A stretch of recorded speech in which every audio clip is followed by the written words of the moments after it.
Good day, ladies and gents, wherever you may be around the world, and welcome to Splendid Isolation number 148, which is our special Remembrance Day stream. As always, I am going to start us off with, a tune.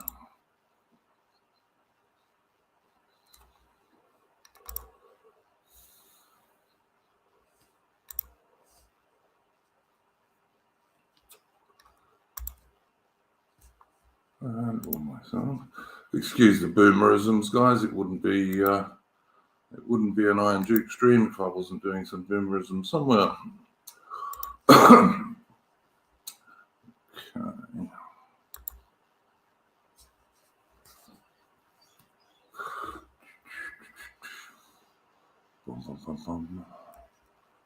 Good. That's what I'm going to do.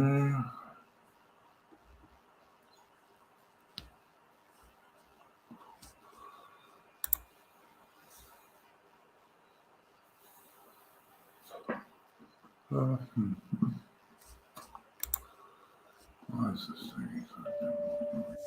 Take up the white man's burden, send forth the best ye breed. Go bind your sons to exile, to serve your captive steed, to wait in heavy harness on flooded folk and wild. Your new God sullen peoples have devil and have child.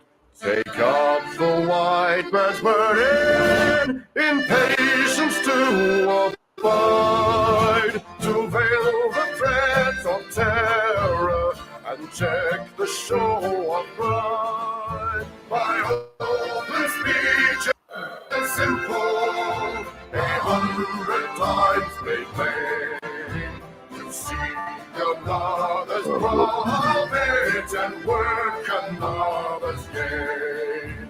Take up the white man's burden, the savage wars of peace.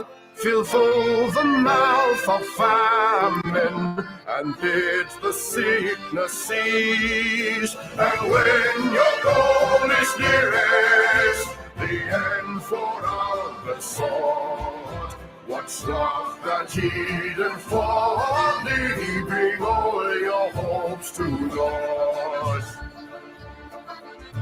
Take up the white man's burden, not tawdry rule of kings, but toil of serf and sweeper, the tale of common things. The ports ye shall not enter, the roads ye shall not tread. Go make them with your living and mark them with your dead. Take up the white man's burden and reap his soul's reward.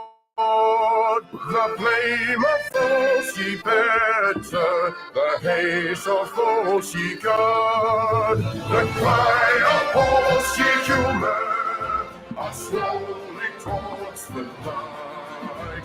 Why brought ye us from bondage, our loved Egyptian guys?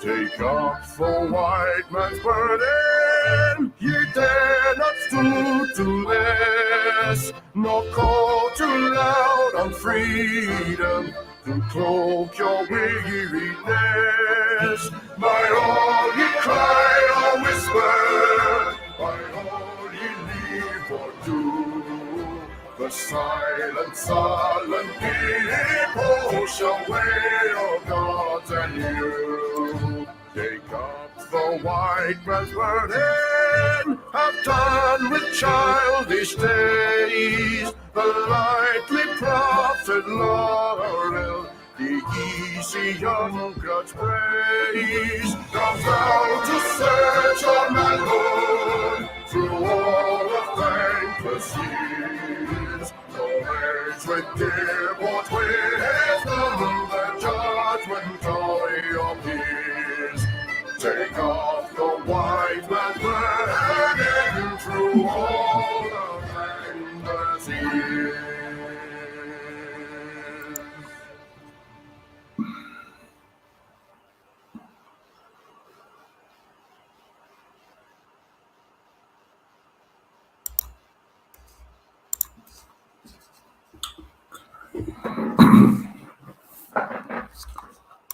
That was, of course, the excellent Chris Gard.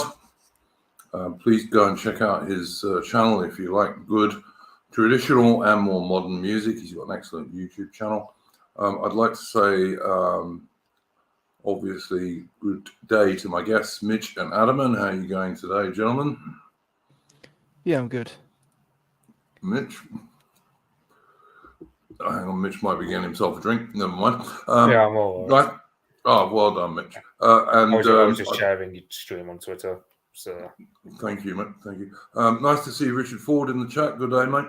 I have been asked on the Discord that we do a minute silence on this stream as it's our Remembrance Day stream. And I'm happy to do that, obviously, for the fighting men of Britain and the Old Commonwealth, most of whom were nationalists and patriots, and most of whom would be regarded on the right today, for sure. They weren't fighting for the gay or whatever you want to call it that we have these days. They were fighting for their country. And so I'm more than happy to do a minute silence for those fighting men, not the political leaders, just the fighting men. And we will do that now.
Okay, thank you for that, gents. As I said, there have been people on Twitter /X talking about the British and to some degree the other old Commonwealth nations, like, as I say, Canada, Australia, New Zealand, and back in the day, South Africa. There's been people talking about us having an ancestor worship fetish and so on. I think the fighting dudes of the First and Second World Wars are not bad people to have an ancestor worship fetish for. Not the politicians at all, but the dudes who actually did the fighting and the bleeding and the dying. I'm very happy to admire those people. I don't know what my guests would say to that. I mean, in the case of, like, it's often said that we Brits live to glorify ancestors who fought in previous wars in the world. I mean, one could argue that's an Anglo-Saxon trait because we've done that since day one. I can imagine, let's say, in the time of Edward the Confessor, for argument's sake, there'd be special days commemorating those who fought against the Vikings in much the same way that we commemorate. Sorry. I was just going to say 100%, Mitch, I totally agree. So I just say, I mean, I think it's you often argues that we're a warrior people. Well, on a day such as today, that sentiment is kind of vindicated because at the end of the day, we still commemorate. I mean, I don't know. It's like for us, it's more personal because in both world wars, we lost a lot of men as well as had parts of our country bombed. So it's a lot more personal for us, but also just because I don't know. Perhaps I think there is hardly a family in Britain that didn't lose relatives in either the First or Second World War, and often several in both. So I think it's kind of understandable that we do have this kind of admiration for our war dead. As I say, that you can do that without admiring the wars they fought in or the politicians that led us into those wars. And I certainly don't admire those politicians at all. And I think they ruined Britain and the empire. But the blokes who actually did the fighting, it wasn't their decision to go to war. They just had to make the best of it. Yeah. Richard, I don't disagree with what you're saying there, mate, at all. I don't disagree with what you're saying there at all. I don't know if Atman or Mitch can see that and whether they would agree with it. I think Richard is pretty much right, to be honest. But there we go. Yeah. On the other hand, I am sick of the right bickering all the time. I really just wish we would stop arguing with each other and attack our actual enemies, because we have more than enough of those. So yeah, moments like this are why sometimes you have to attack those who are just being retarded on our side.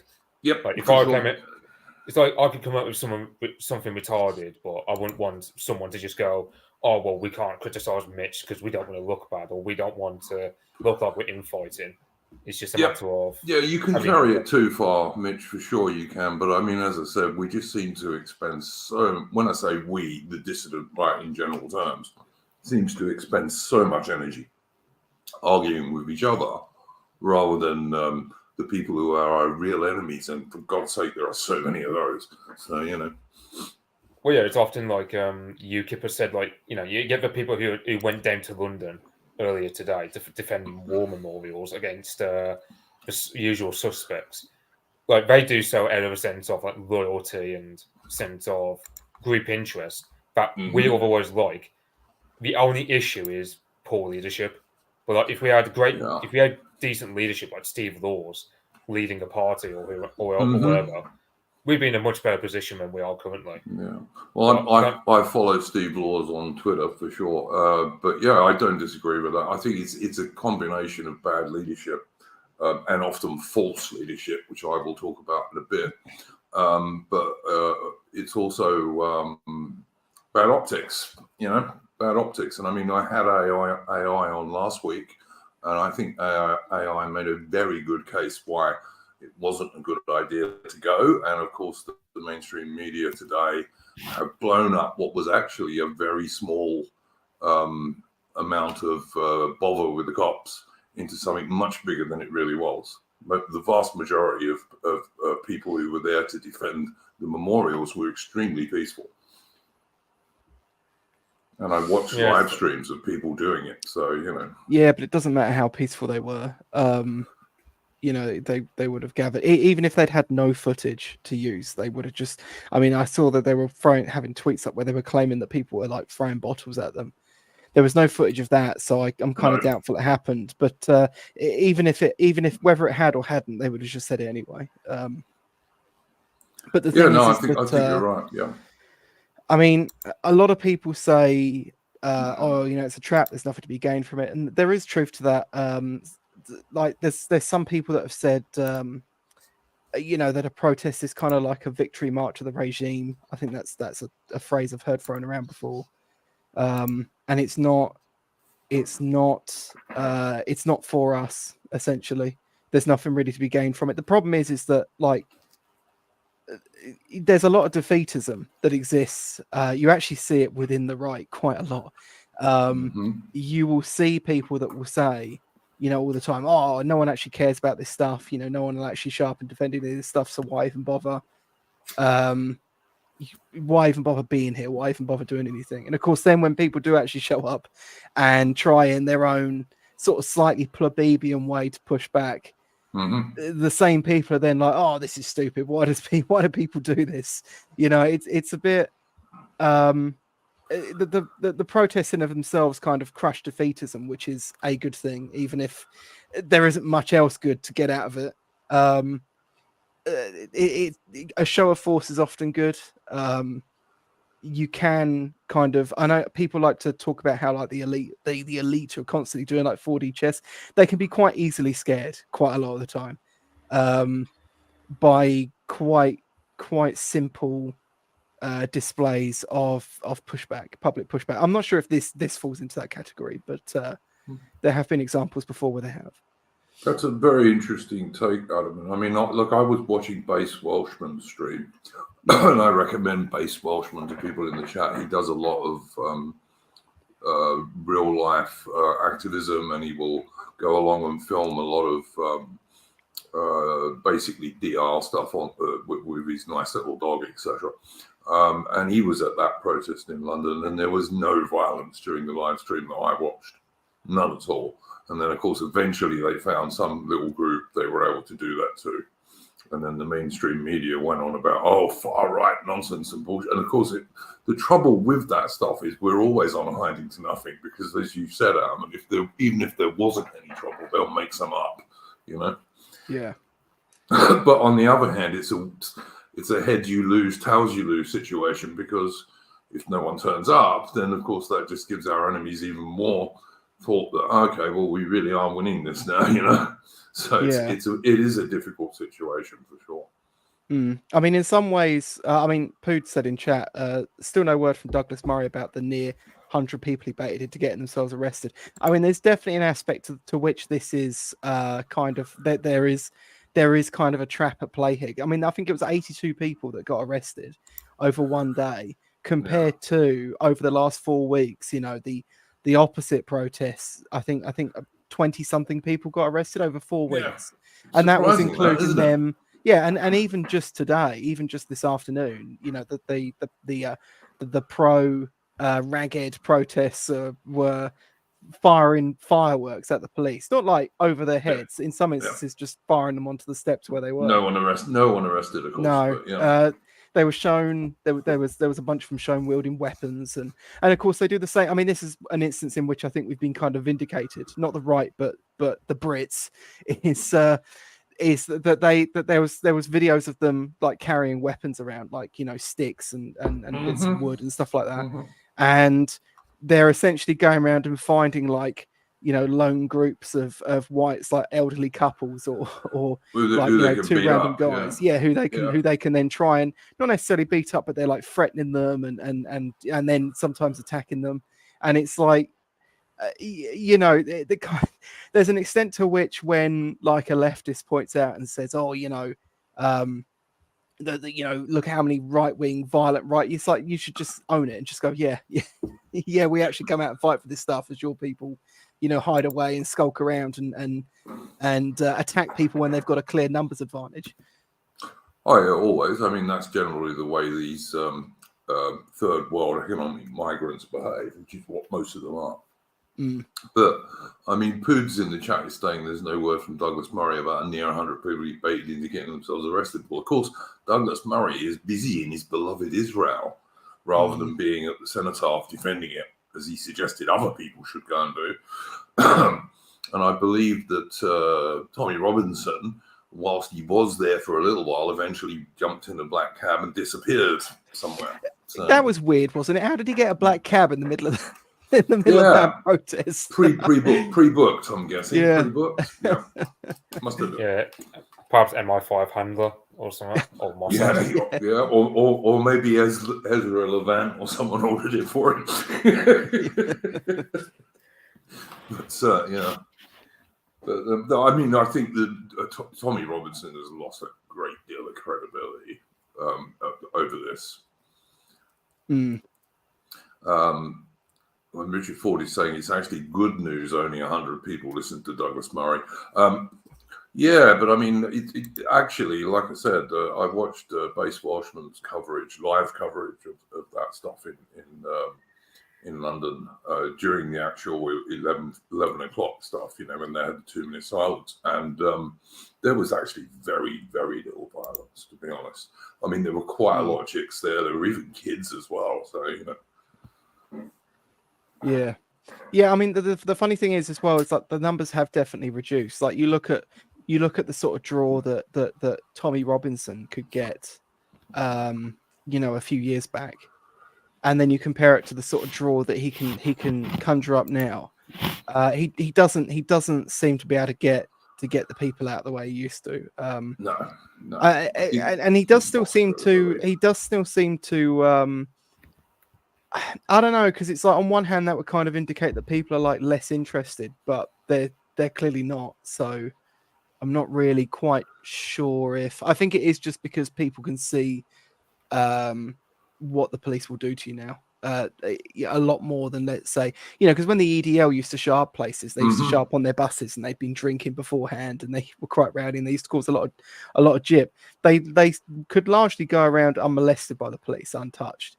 And that's definitely not the case now, and I think people realise it. So people generally stay away because they've got jobs and families and stuff like that they need to worry about. Oh, 100%. I mean, look, I think, people like AI on this show last week, and many on Twitter, including Borgoff, etc., who said, this is a bit of a trap being set up here. You can't say they were wrong, because it was, I think it was largely avoided. I mean, if it was 80-odd people arrested, that's not really very many, although, as you say, it's 4 times the number of pro-Palestine protesters who've been arrested over about a week or more. So, yeah, it just shows you how biased the British police are these days, and how they've been totally taken over by our enemies. No one should be under the illusion that the police are our friend these days. They're not. And this applies whether you're in Britain or Australia or America or wherever you might be. The police are not your friend if you're on the right way. They're not. Well, yeah, I mean, the Met Police back in early October were basically coming out and fact-checking people because they were talking about ISIS flags being waved at Palestinian protests, and the Met Police was fact-checking people, saying, "Oh, it wasn't an ISIS flag, but it was like a jihad flag that was strongly associated with ISIS." Yeah. And they were going, "Oh, this is actually called the so-and-so, and it's to do with this and to do with that, and you people don't know what you're talking about." And this is like a Met Police account coming out here and defending this stuff. Yeah. So, and it's like Raw Biscuit said something a bit earlier. We've been talking about this earlier today, but they're immediately coming out and calling them counter protesters. But like, where's the counter? Right, they're just protesters. Yep. Like what does it? It's immediately the fact that they're coming out and they're saying, "Oh, these people are like counter-revolutionaries." Like, it's already loaded in all this sort of like double speak political language. Yes, 100% it is. I mean, look, the protests are pro-Palestine. I think there's been some pro-Israel protests as well, smaller ones. And I don't care about, I've said this before on this stream, and I'll make it clear again, I do not care about Palestine or Israel. Their bloody problem. It isn't Britain's problem. It isn't Australia's problem, because in Australia we've had the same sort of thing going on.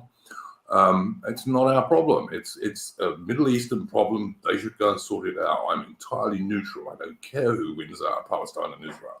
And they shouldn't be dragging their shit into our countries. That's my own view on it.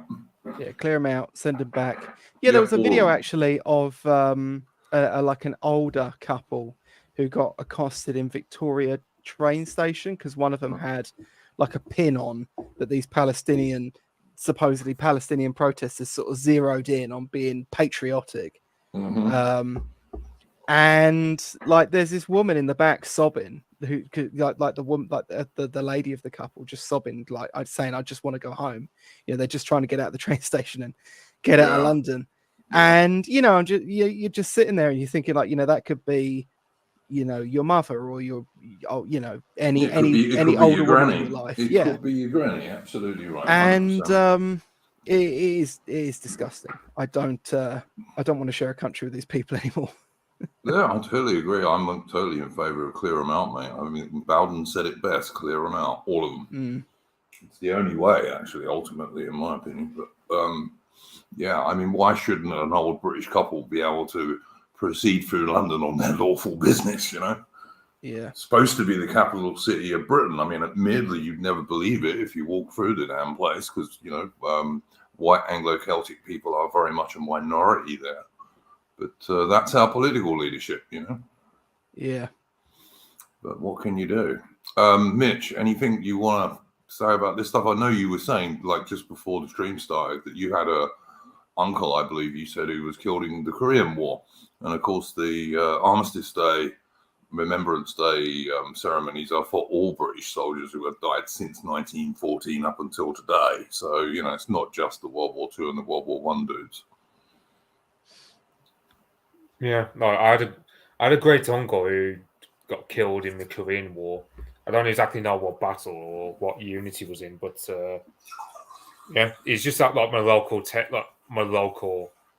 cenotaph war memorial, or whatever I should call it. So yeah, and then as for like World War II, I mean, well, yeah, I got like I don't know where I'm going with this, but yeah, it's like the whole thing is in context of the whole Tommy situation. I mean, it's often been said, like since like for years now, since like at least 2019, if not earlier, that he's been losing credibility. Because I mean, for example, I got off the Tommy train back in 2019, so I can't imagine how many people since then have gone off the Tommy train. And you got Douglas Murray, who, I mean, apparently someone's saying in chat like that he's been asking for like, mass repatriations. I think that's only for like anti-Israel types, not. Yeah. I mean, still something that, okay. On one hand, some of the people who are involved in anti-Israel stuff are also problematic towards us. So that's like a silver lining there. But then on the other hand, you could also argue, basically asking for permission slip of the authorities to deport people. So it's like, it's not exactly fully perfect either, but I don't know what to think about it really. Well, I mean, at this stage, I'd allow deportations for any reason, frankly. I mean, just getting rid of some of them is a good idea. So I'll take whatever we can get, frankly. But I mean, not that I think anyone's going to get deported, sadly. I mean, as Pooch said in the chat, why are there supposedly 300,000 people in London who are willing to go on big marches about Palestine? I mean, what the hell has Palestine got to do with Britain? Nothing at all. Britain has more than enough problems without worrying about Middle Eastern wars. Oh yeah, Well, and if you can go anything- and listen oh, to sorry, you could just quickly though, you can go and listen to some of these groups talking about this stuff, and to them, Britain is purely just a vassal for whatever their sort of weird foreign blood libel is at the time. They will talk about Britain, like the expectations they have for Britain to like not sell arms to this country or to fold over and bend over backwards to help out this other random country. It's all they see it as is a carrier for their sort of ethnic interests. 100%. And their ethnic interests are not British. I mean, one of the things this should prove to people is how multiculturalism and integration just doesn't work. These people are not multicultural. They're not integrated in any way, shape, or form. I mean, they're proving that because they're much more worried about Palestine than they are anything in Britain. Well, if anything, it's going to be like, I don't know, like you're going to, I mean, I don't want to have to like, what I'm saying could be construed as dodgy, but like, let's just say a certain period of Spanish history might have to replay itself in Britain if like these people get firmly rooted enough, because they're not going to go back unless things deteriorate with a welfare state or other reasons make them go. Like, let's say. Look, there is only so much we can say on YouTube. We can say we're in favour of clearing them out, and by that we mean all of them. There's going to have to be a serious deterioration for something serious to happen, because only that way will the British uni party of so-called Conservatives and Labour, who in effect are a uni party, only that way will those guys get replaced. I mean, unless that happens, I don't see a way of this is going to change, to be honest.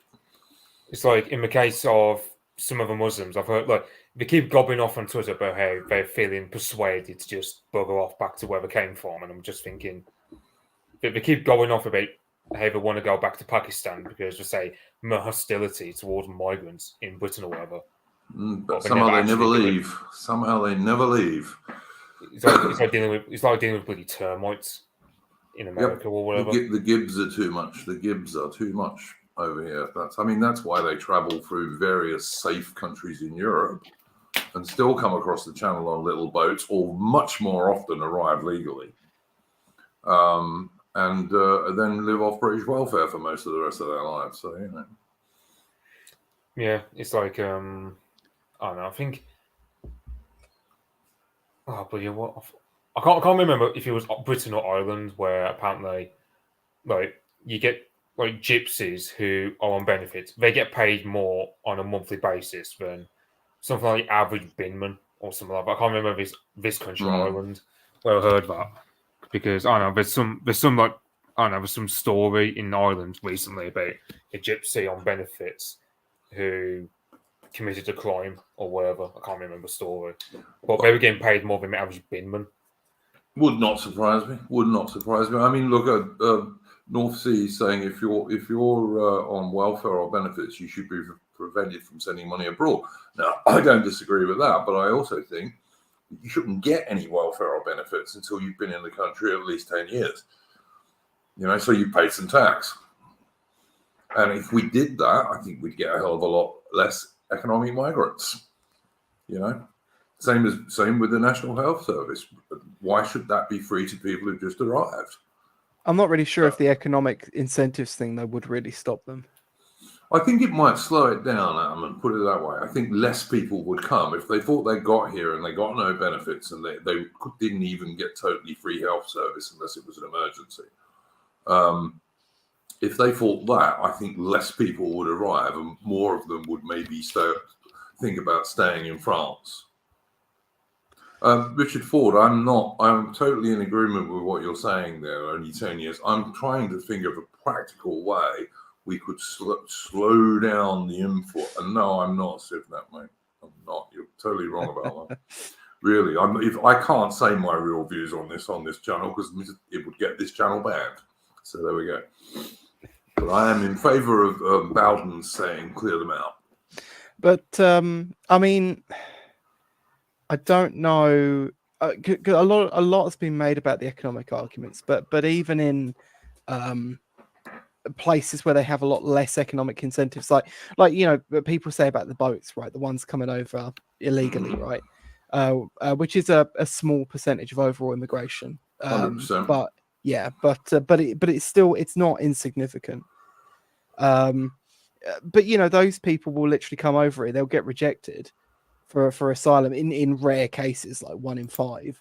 They still don't leave. They still don't go home. They just live illegally. They, you know, live in some crummy shared accommodation, working like horrific hours. I mean, you look at I think it's Leicester has the highest amount of people that live in what's considered modern slavery conditions of in Britain, you know, and these are people, they're living like, you know, they're working in like a chicken packing factory, for example, and that will be owned by like a fellow whoever, and they will sleep in the bed during the night, and then someone else will sleep in it during the day, and there's like 4 of them to a room, and what we used to call hot bedding in the army.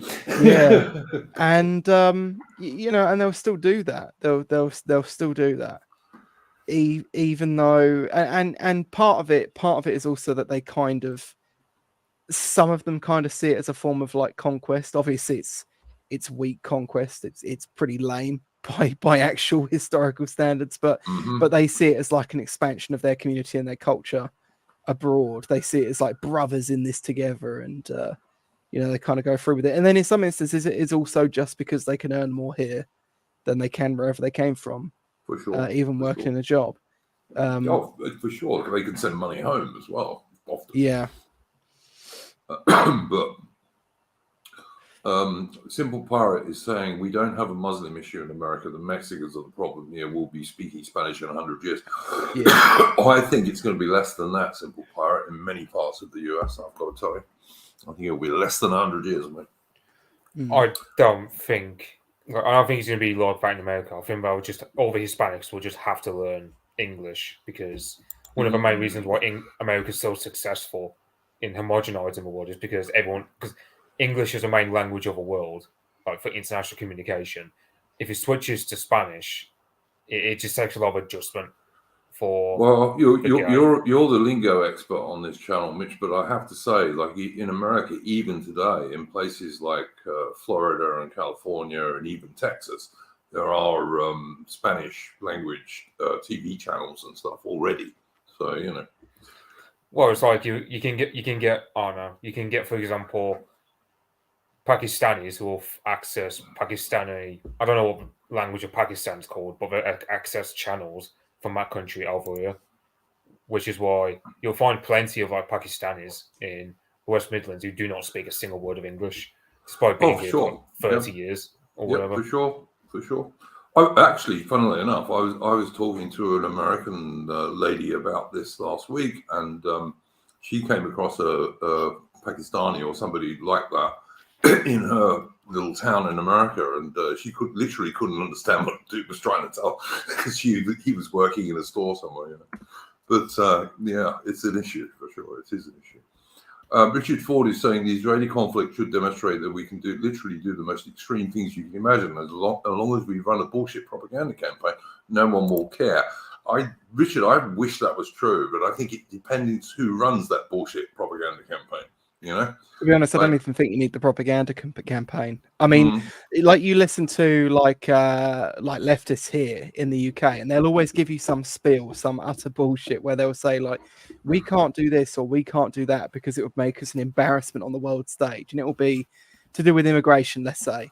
Meanwhile, Japan. Right, literally drags blacks kicking and screaming onto planes and deports them, and no one gives a fuck.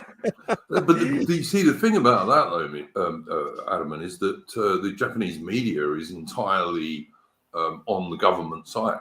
Whereas, of course, if that was to happen in Britain, the British media, think of the Biased Brainwashing Corporation, etc., would certainly not be on the side of that. Yeah, that's our problem.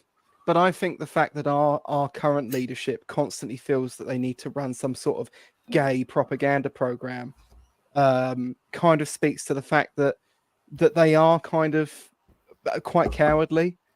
They constantly think like, they've got this idea in their head that obviously they need to manufacture consent, and they think they need to manufacture consent for everything. And like they're kind of constantly looking for just a couple of people in the room to back them up. They can never actually just sort of strong arm anything.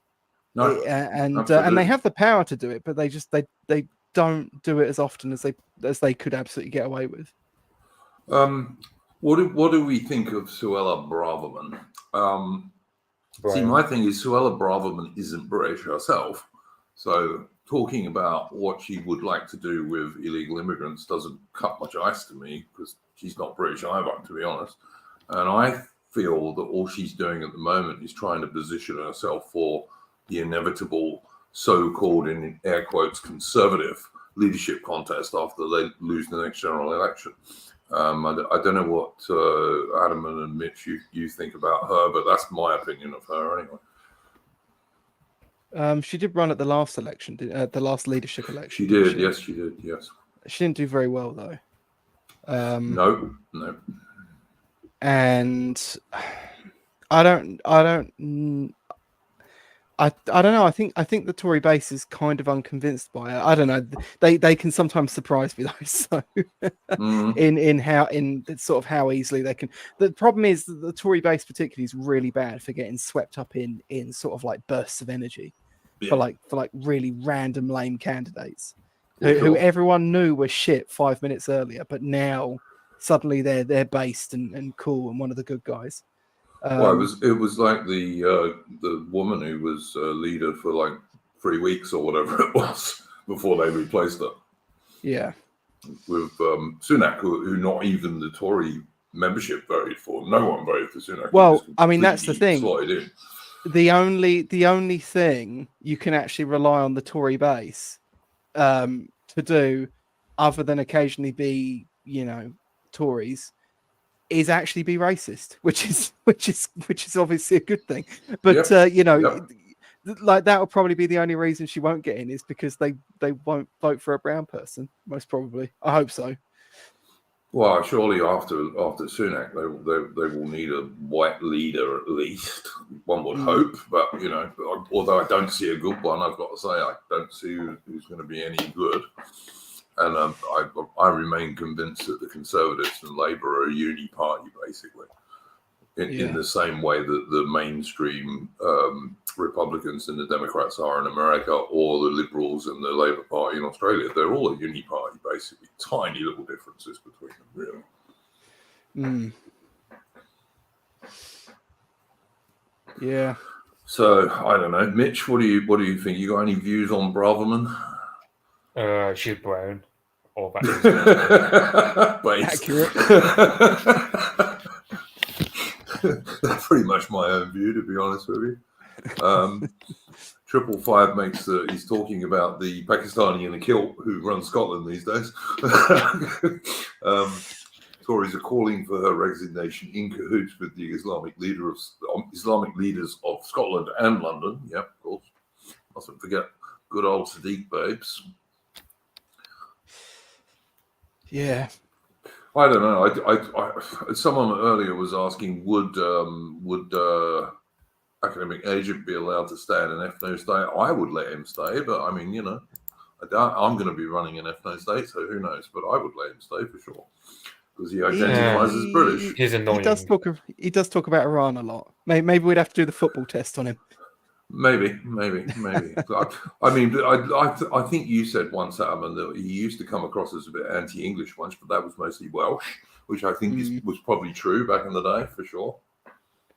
Yeah, and he's become very sort of pro-English in the last 2 years, I think. Like shocking, in a positive, very, very positive way. He not at this year's Skildings event, but at the last one. He, outside of his speech, he was talking with Rupert and someone else, and he got very animated talking about Anglo-Saxon traditions, and even going right the way back, and he was talking about like King Arthur and stuff like that, and it was cool. It was a very animated discussion, for quite inspiring. Yeah, excellent, good. That's good. But I don't know. Like I said, I'm broadly speaking Anglo-Celtic nationalist. That's how I describe myself. I think it's the fairest way to describe myself. But yeah, if you've got someone like AA who does identify as British, then I don't have a problem with him at all, to be honest with you. Well, this is the thing, though. He's identifying enough. I mean, he is like at least half British. Mm-hmm. Yep. But, and his daughter's more than half British, so Yeah, I mean, you could say, I suppose, by like the old rules, he has technically like married into citizenship. Yep. So, like I said, I think you've got to draw a line somewhere, but to me, it is how people identify if they're in that sort of mixed race position. If they identify as British, I mean, somebody like the dude who runs UKIP now, is it UKIP he runs now? You know the bloke I'm talking about, Adam, and the David Curtin. Yeah, that's right. Oh, the Heritage Party guy. Yeah, the Heritage Party. I beg your pardon. There's so many of these little parties, I lose track of them sometimes. But yeah, David Curtin, I got no problem with someone like David Curtin either. I don't believe so, Richard Ford, but I'm not going to discuss that on this stream. But I don't believe so. But yeah, it's difficult if you're looking at the British situation to look at a politician who holds out some hope. There aren't many that I can think of. I mean, Adam, and I'm sure you're much more up on it than I am. I mean, is there anyone who you particularly like in one of the smaller parties or something like that? No. I haven't really even looked, to be honest. Not just not really bothered, to be honest. I keep seeing people who are saying, what we should do. Apostolic Majesty was actually doing that this week on Twitter. He was saying, we should just give up on politics totally, and we should just, get an allotment and build up a little local group of friends and areas where we can hold out and this kind of stuff. I don't know. I just think that's going to be so difficult to do. I think we're going to have to do that anyway because it's like being a Roman citizen at the time of 400 AD. Like the Saxons are raiding more and more. your country is becoming a lot more dangerous. The only thing you've got to trust really are close friends to you. And really, the systems of government, they can't be reformed. So you might as well just hunker down, get like a decent piece of land you can share with a bunch of mates and just hold up together like a real, like a close-knit family or something like that. Absolutely, yeah. I mean, I'm all in favour of basket weaving and real life meetups and like things like the event that I know Adam went to. I definitely think we want to do more of that, and I know that we're trying to organise stuff like that in Australia now as well, and it's making some progress. I'm happy to say, thanks to the likes of Chris Gard and Lady Shalott and people like that. So it is starting to make progress for us to have our own event in Australia. That's going to be good, I think. Yeah, the problem is that, I mean, for example, I've floated the idea of like studying law in, let's say, 10 years' time or whatever, just because there's pretty much no lawyers on our side. That's like one thing we've got. That's like one problem we've got is like, and also we could do with like people engaging in culture. Like, imagine if you had artists, because I mean, aside from Zurius and a couple of other musicians, there's not really much for music made by people of our scene. Well, there's I know. Really I was going to say, I know that AI had, I can't remember the dude's name now, but he had a guy on his stream this week who organised that right-wing art event in London earlier this year, I beg your pardon. And they were talking about precisely that thing. Yeah, so I'm guilty of a whole narrative. Like, I mean, I've been guilty of a narrative of, just get a trade, don't bother with university degrees or whatever. Whereas now I'm just starting to think to myself, I've floated the idea of studying law, and it'll be like a hate speech stuff, just so in that way I know all the nuances of the law, how to navigate it, so that our guys would get off, etc., etc. Because, but I think like, I don't know if it happens in Britain as much, but I know in America that's one thing they'll do to right-wing dissidents is they just put so many court cases upon you that you're just bankrupted, even if you do win all of them. You just so bankrupted, you can't do anything. I imagine. The Simple Pirate is saying, be like the Afrikaners in Orange.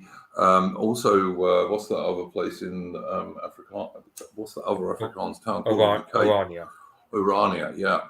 That's a very good example. It's one that if you go and check out Conscious Caracal's channel on YouTube, very good channel. He often talks about that and has guests on who live there. But yeah. I don't think they'll let you build that here, though. No, I don't think they would either. I think this is what Roll Biscuits is also saying in the chat. The problem is that our elites will not let you hold out like that. They are chasing those freeing from the cities by plumping diversity into the suburbs. Yes, they are. And I mean, like Scotland, for example, which has relatively little diversity, or did until very recently. Like when I used to go to Scotland in the 1980s, it was nearly all white. But of course, with the Pakistani and the kilt who now runs the place, Humza Yusuf, very Scottish name, he's just trying to import as many people as he can. In fact, he's even trying to import Palestinians at the moment, I understand. But, you know, because they have such a strong connection with Scotland, of course. Well, so, I mean, thinking of Scotland, I think that might deter a lot of migrants. Is just the fact that it's a lot colder compared to the areas where the migrants come from. I mean, I don't know. Like, I don't know if you come across to me where it's like, if you're someone who doesn't like winter, then you're not white or whatever. I mean, I can kind of feel like that in that, you know, we Europeans, especially Northern Europeans, we're able to survive in harsh winters, whereas a lot of these migrants can't. So perhaps that might be some of that, where some areas of our country just are shunned by the usual suspects because they're just too cold in the winters. I can't. I don't disagree with you, Mitch. I think there's some truth to that. But I mean, on the other hand, you know, we know from the Scots dudes, we've got some good young Scots dudes in our Discord, and we know from those chaps that the big cities in Scotland, particularly, are getting more and more diverse, i.e., less white, which is all that. You know, diversity is just code for anti-white, basically. You know? But Richard Ford is saying, excuse me, all intellectual talent exists on the left. right wing is just full of cranks and low IQ plebs. I don't really agree with that, Richard. I think there's quite a lot of intelligent and even well-educated people on the right, but they tend to be, they tend to have to be more careful in how they identify themselves. Yeah, the studies do say that though.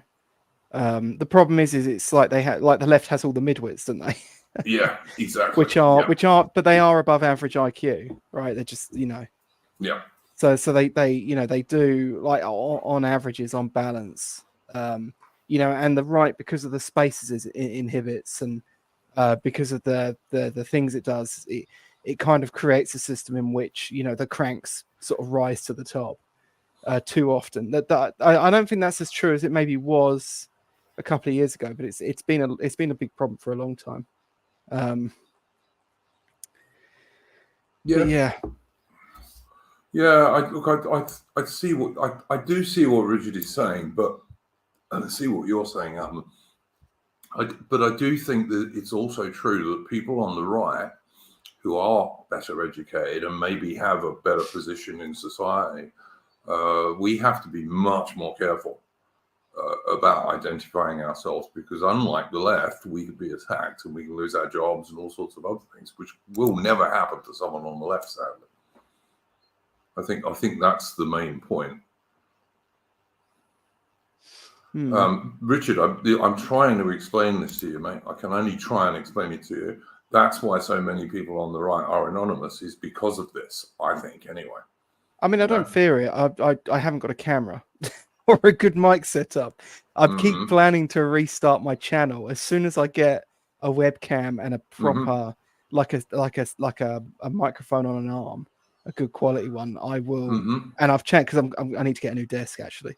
As soon as I've done that, I will actually start doing videos again on my own channel. Well, look, I'm just going to say to people, if you get a Snowball mic, which is not that expensive, they're I don't know, 50 quid-ish, 60 quid-ish maybe these days. They're perfectly adequate for streaming. I mean, you don't necessarily need to spend $250. I don't want a USB microphone. I want a proper. Well, if you want a proper one, yeah, then you're going to have to spend more money. I mean, my point is, if my son ever leaves the Royal Navy, then I will do absolute face streams, not a problem. If he leaves the Navy, I'll do face streams, and I'll use my real name as well. Although by then, of course, my problem will be everyone will know me as Iron Duke. But I will certainly do face streams if my son leaves the Navy. But I can't persuade him to do that at the moment, and I am trying. Trust me.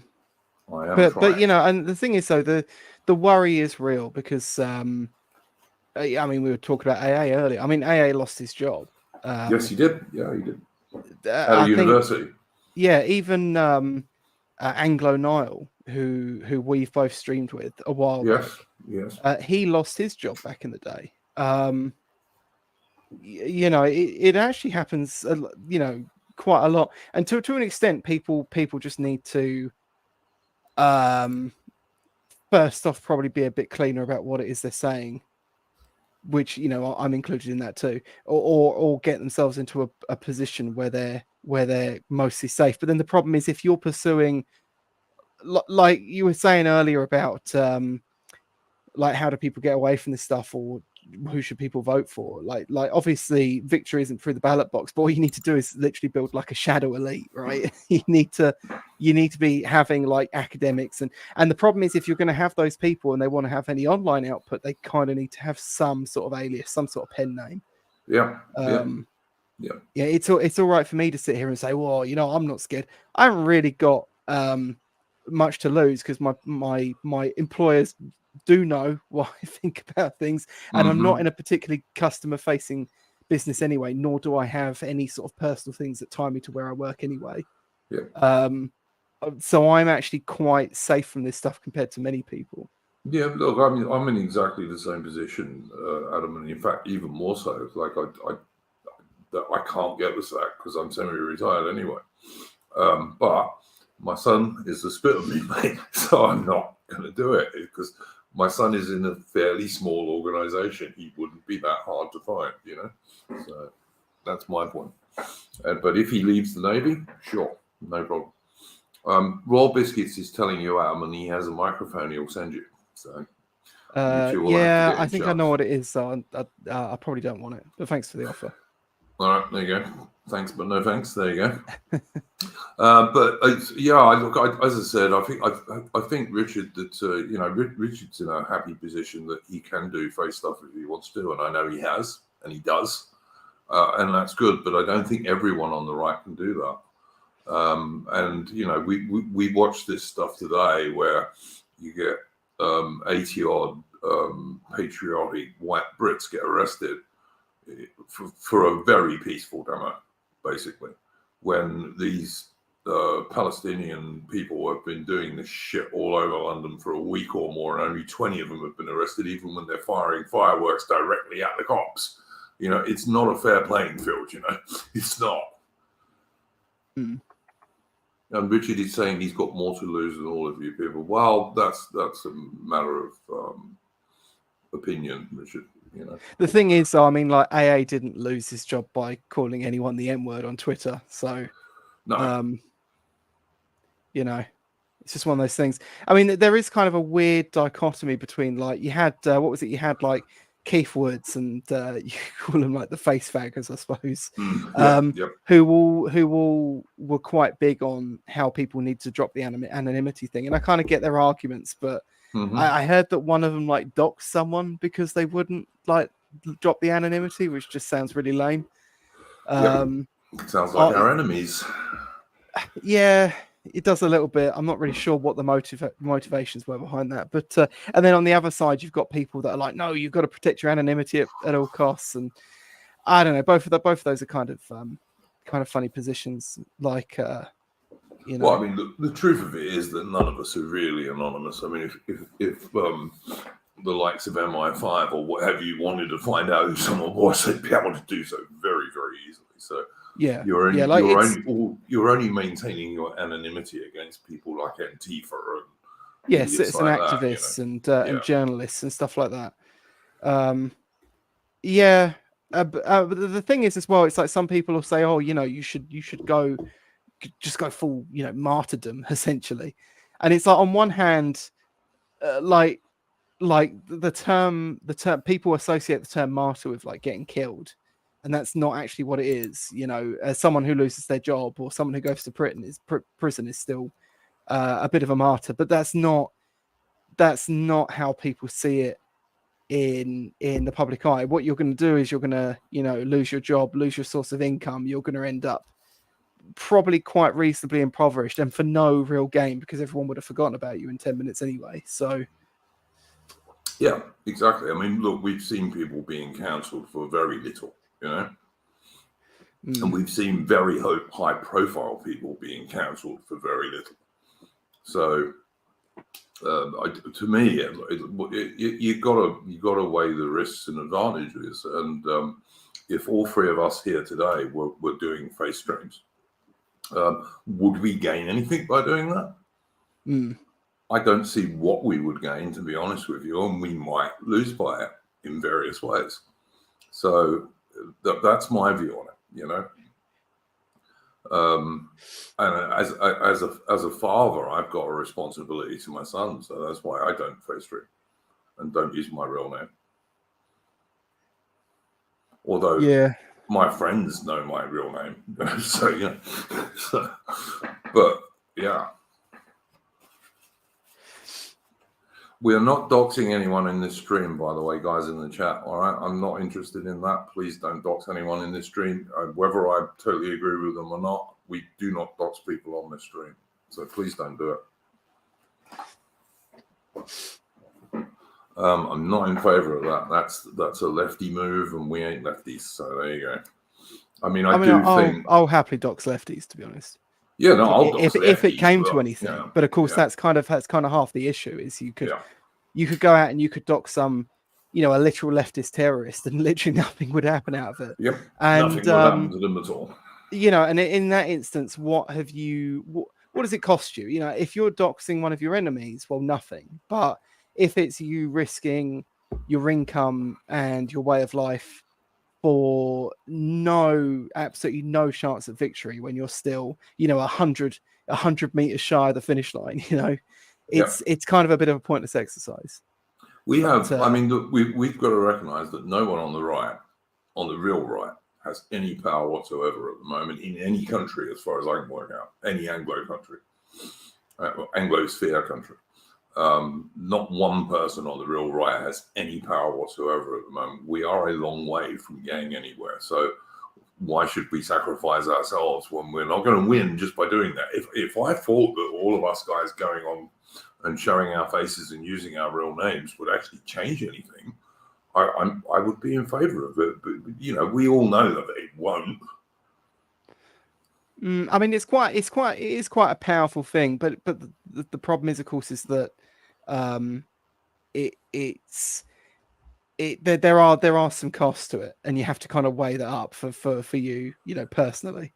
And because the Overton window is way left of where we are at the moment. I mean, it's shifted now a tiny bit, but it hasn't shifted much. And as it stands now, it's just there will come a time when it will be a position for everyone, but that's not now. It's not right now anyway. No, I mean, if we started to get to the stage where we were actually getting some momentum and the rest of it, then I would fully support what Richard is saying in the chat and what I think Adam would as well, and I'm sure Mitch would. But we ain't there yet, unfortunately. And whether we'll even ever get there, I'm not sure at the moment. I sometimes get very black-pilled about stuff, but I try not to. I really do try not to, but it is difficult sometimes. When everything, all of the mainstream media is totally against you, all of the establishment is totally against you, including, of course, all the British civil service, pretty much, which is a thing that is often overlooked and that doesn't change within the general election at all. The legal system, the police, everything is against you these days, basically.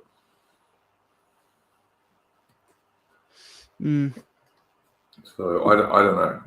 I mean, I see it as an issue, and I see what Richard is saying, but I just don't think at the moment, on the balance of it, we would gain anything by simply putting our faces and names out there, and we might well lose stuff. Mitch, you haven't said anything. What do you think about this stuff, mate? I mean, I'm young, so I don't know. Like, on one hand, it's kind of a bit liberating to if I were to get my face out, the only thing I'd be worried about is if that matter of I'm not exactly a stunner, but other than that, I don't know. But let's say, I don't know, 5 years down the line or 10 years down the line, who knows? Perhaps I would just go screw it, get my face out there, because before I got into this scene, most people who I grew up with, they all know my politics. I'm probably further right along than they knew me to be. But if I were to get face out right now, no one in my personal life would be surprised at all. So, yeah. No, I see what you're saying, mate. I said, sorry, carry on, please. I was just going to say, my employer, for example, is never going to check my online presence, and most won't. But it's it's more a case that if you get to become a big enough figure or anything, that they're going to immediately, you're going to have people pushing that back, and they can come from anywhere as well. You can go on, for example, Twitter right now, and you will find these absolute fucking dysgenic freaks that are just frothing at the mouth to jump on someone with 5 followers and just reply to every tweet they've ever made. These are the people that you have to worry about. These are the attitudes you have to worry about. Oh, for sure. I mean, 555 in the chat is talking about not as bad as the trouble Gavin McInnes followers got. And Gavin McInnes was pretty milquetoast, as far as I was concerned. I don't know what you guys think, but I think his views were quite milquetoast, really. And wasn't the guy who was heading that organization? Wasn't he a Latino dude? I think. Oh, his Proud Boys organization. Yeah. Yes. Yeah, Puerto Rican, I think, or something like that. Yeah. Um, So yeah, and look what happened to him. And like I said, milk toast, dude. Well, yeah, and as far as I the was Proud concerned. Boys, were very bland, like really Yeah, bland. they were. They were just a bunch of like old conservative, constitutional types. You know, they were. Yeah, and they were just. I mean, I remember like they were trying to do stuff where they kept people safe from Antifa and people like that. I mean, wow, what bad bastards they were then, Mm. Richard Ford is saying the Proud Boys got caught up in street protests, etc. Yeah, they did because they were trying to defend people from Antifa mobs. But during the Summer of Love in America and all that kind of stuff. But but it's again, it's a bit like what went on in London with the protests around the cenotaph and so on. The regime will attack the people it doesn't like, which is us basically, and not the people who are the enemies of our culture and our history and our own people. Hmm. But this, how many more times do we have to see this before we realize it? It's like the cops are not our friends. They're not. I wish they were. I'm sure some individual cops are, but the police as an organisation are not. They are not the friends of anyone who is right of centre. Yeah. Or in favour of British traditions and history and the real Anglo-Celtic people who are the real people of the British Isles, the indigenous people of the British Isles.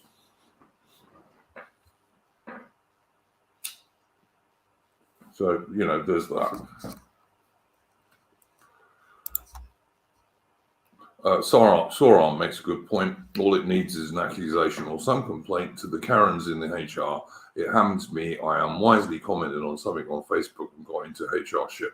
Had to do the, oh, sorry, apologize. And now he's cleaned all his social media, which I think is a good idea, by the way. Good friend of the channel in the chat, who's actually been on this channel, our friend Horace. Please do go and follow him. I'm not sure if he's on YouTube these days, but I think he's still on BitChute, if I remember rightly. And he's certainly on Twitter X. But Horace is a good historian dude who I've done a few streams with, and a good man. So yeah, it's difficult with this anonymity versus face coming out as with your real face stuff. It is. I think you've got to be in a position. I mean, like we were talking about AA earlier. AA these days is in a position where, providing he doesn't say anything really stupid, which he doesn't, he's in a pretty strong position now because he's self-employed and But as Atman pointed out earlier, he was a university lecturer who lost his job. So I mean, It was for something fairly innocuous as well, like very innocuous. It was, and they just drummed up more and more drumming him out stuff. I do vaguely remember following it at the time because I knew who he was a long time before he named himself, which he had to because of his books. But yeah. Well, Richard Ford, I'm sorry that you think it's useless, mate, but I don't know. I mean, you've said this before, but we do what we can, we do what we can. It's not perfect. I would love to have a little tiny bit of power to actually be able to do something useful, but we can only do. Horace, yeah, I will absolutely send you a link right now, mate. I'll send you one on the Discord if that's okay. You can most certainly, you're always welcome to join the stream. Hang on a minute.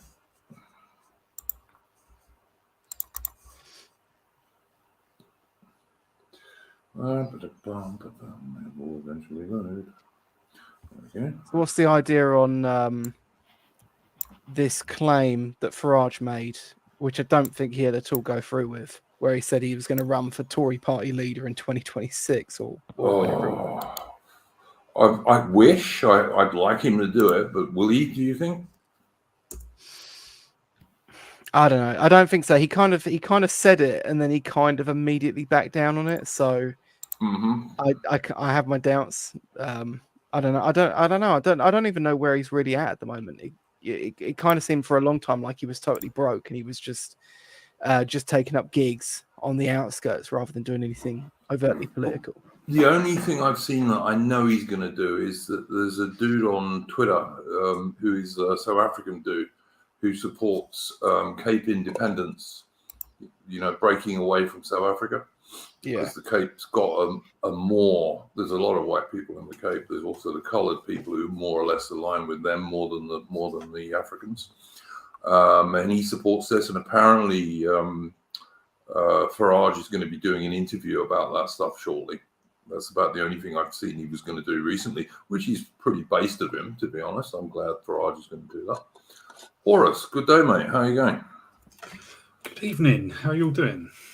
Not bad. I don't know if how long you've been watching the stream. We were talking about the protests in London, obviously earlier, and how duly the people who went to defend the cenotaph were portrayed as far right and all the rest of it. So obviously prepared. It was, yeah, it was. As soon as there was the slightest bit of shoving, just all the establishment journalists start pumping out exactly what you'd expect. Right, it's so predictable. Yeah. But I do. Adaman pointed out, Horace, earlier that over a week of protests by the pro-Palestine types has led to about 20 arrests, even though they've been firing fireworks directly at the cops, whereas 80-something white Brits were arrested. Of course they were, Yeah. I'm wondering if that's going to turn into a January 6th thing where they end up, they think they're just being arrested for some minor thing, and then some of them end up being sentenced to like 15 years in prison. Well, that's happened to a few. I mean, I don't see that happening here, but I hope not, Big time. There have been people. There was one guy. Is it Enrico Tario of the Proud Boys was sentenced to something like 17, 18 years, and he wasn't even there. He wasn't even at the capital. So I mean, that was the Puerto Rican guy we were just talking about. Yeah, yeah. We were just talking about the Proud Boys and how they were a relatively milquetoast organisation anyway. I mean, Gavin McInnes was hardly. He was hardly General Franco, So didn't he like kiss a guy on video? Something like that. Yeah, Enrico Tario, the Puerto Rican white supremacist or whatever. Yeah.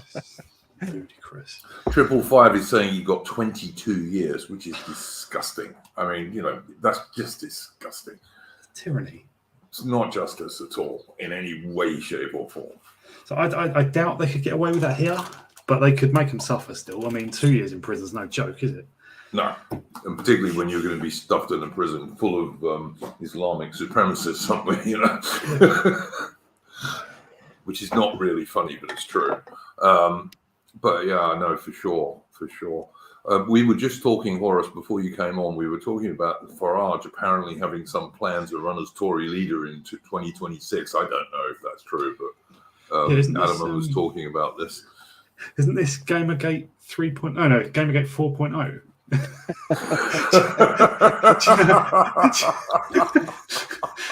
You see Carl's speech at the TBG, right? Yeah. Is Carl going to run as his potential Home Secretary or something like that? Carl is convinced that Farage will join. So for some reason, the Tories will allow Farage to join, even though it'd be nothing but trouble. And then, he's going to take over. And I guess all the audience at the Traditional Britain Group conference are all going to join. And the existing Tories are going to have no problem with that.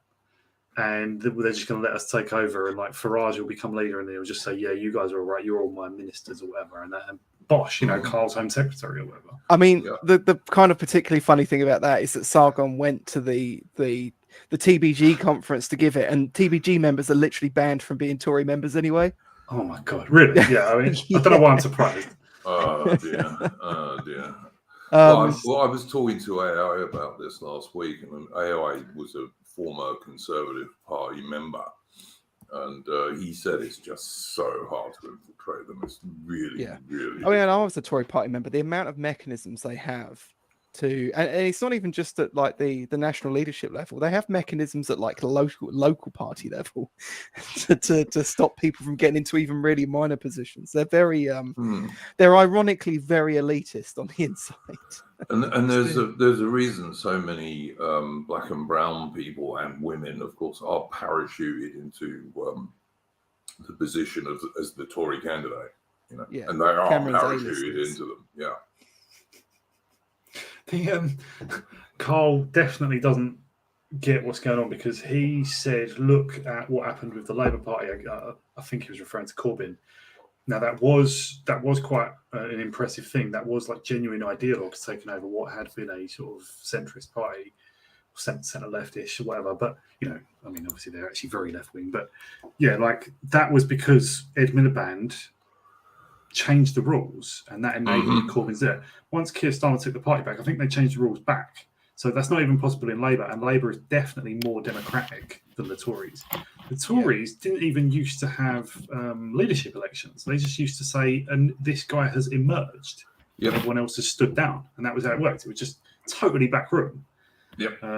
But I remember 4 years ago, during that that sort of ongoing crisis in 2019, where it was like constant wrangling. Can May get her bill through for Brexit and all this stuff?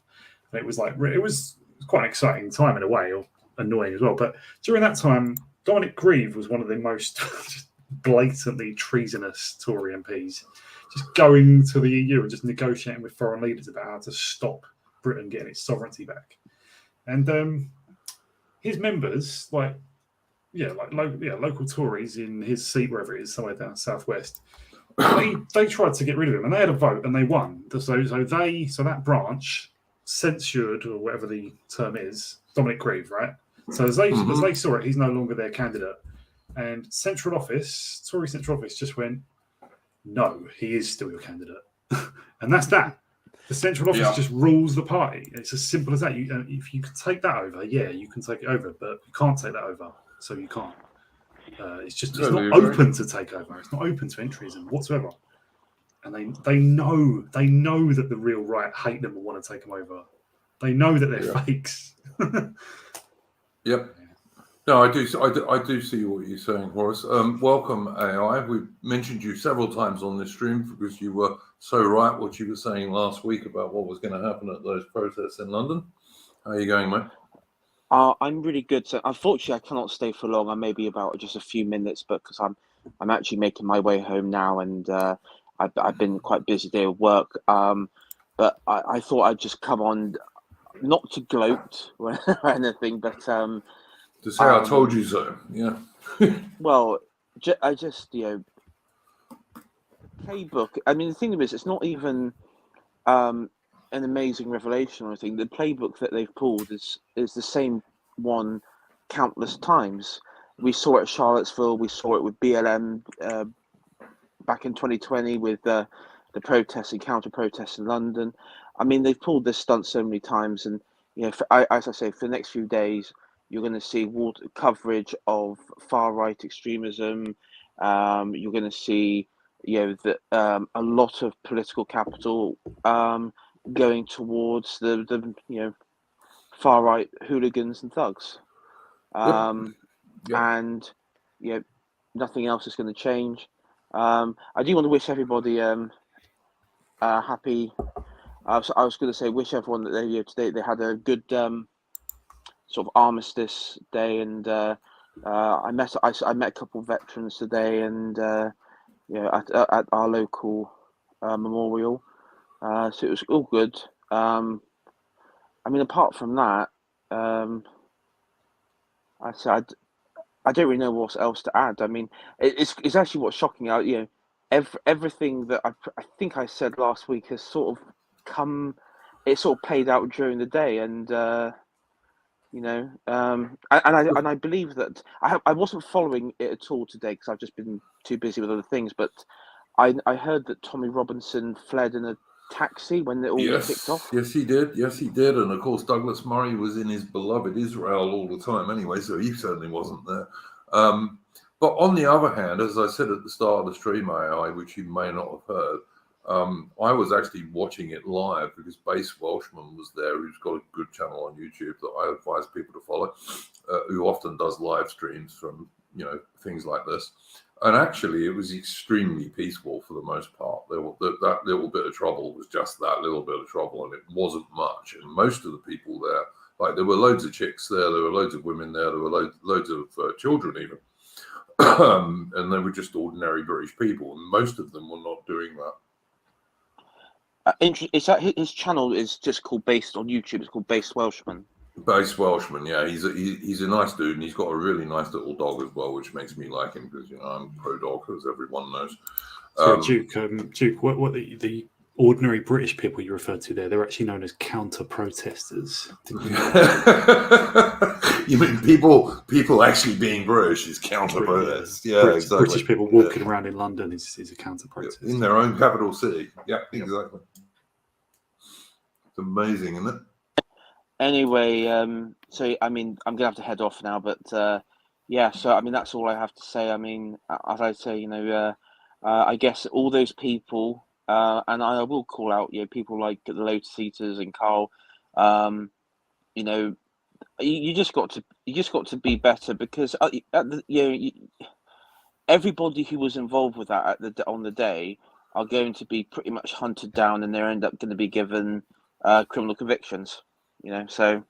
Well, we were just saying before you came on, AI, we just hope they don't do what they did to some of the people in America and give them ridiculous sentences for nothing, which is what's happening in America these days to people. Well, the public order offence isn't. I don't believe it's a custodial one. And they'll most likely, in normal occasions, they just release them. If they arrest them, they'll just release them like tomorrow morning or something. But I believe they'll be given trumped up charges. I imagine you'll have commoners assaulting a police officer, GBH with intent.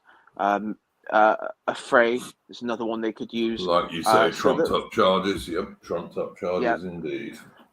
So I'm going to head off, but I mean, in my view, you're not going to hear the end of the story. It's going to be more, and those involved. What was it? I don't know. I think it was 80 been arrested or something like that. I don't know 80 something. Yeah, 80 something. Yeah, they're probably going to be given hefty sentences. It'll probably be a few years. Let us hope they're not. Because that would be a grave injustice if they were. But let's hope not. Well, yeah, and they were led down the path by professional swindlers and shysters. So, what can I say? I can imagine one of those shysters, the one called Robinson, turning up at their trials and using that to grift as well, and saying he's standing up for the London martyrs or whatever. I bet he'll be doing that for years now. Yeah, and send Ezra Levent more money. Yes. Yes.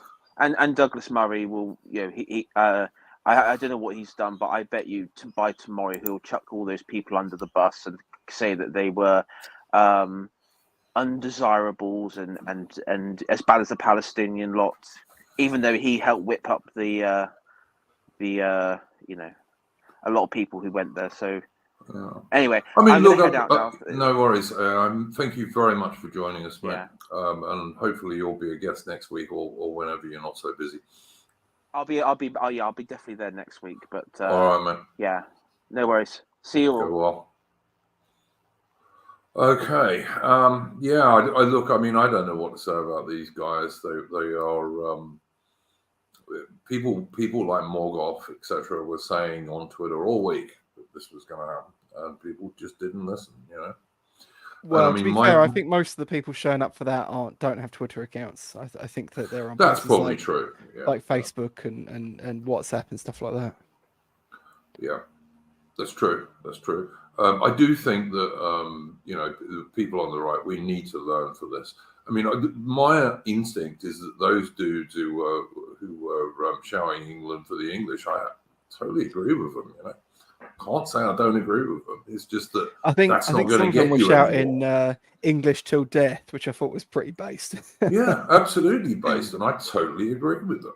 But the trouble is that's not going to do you any good these days when you're faced with the British police and the British legal system and the totally biased Anglo-Celtic British mainstream media who hate you.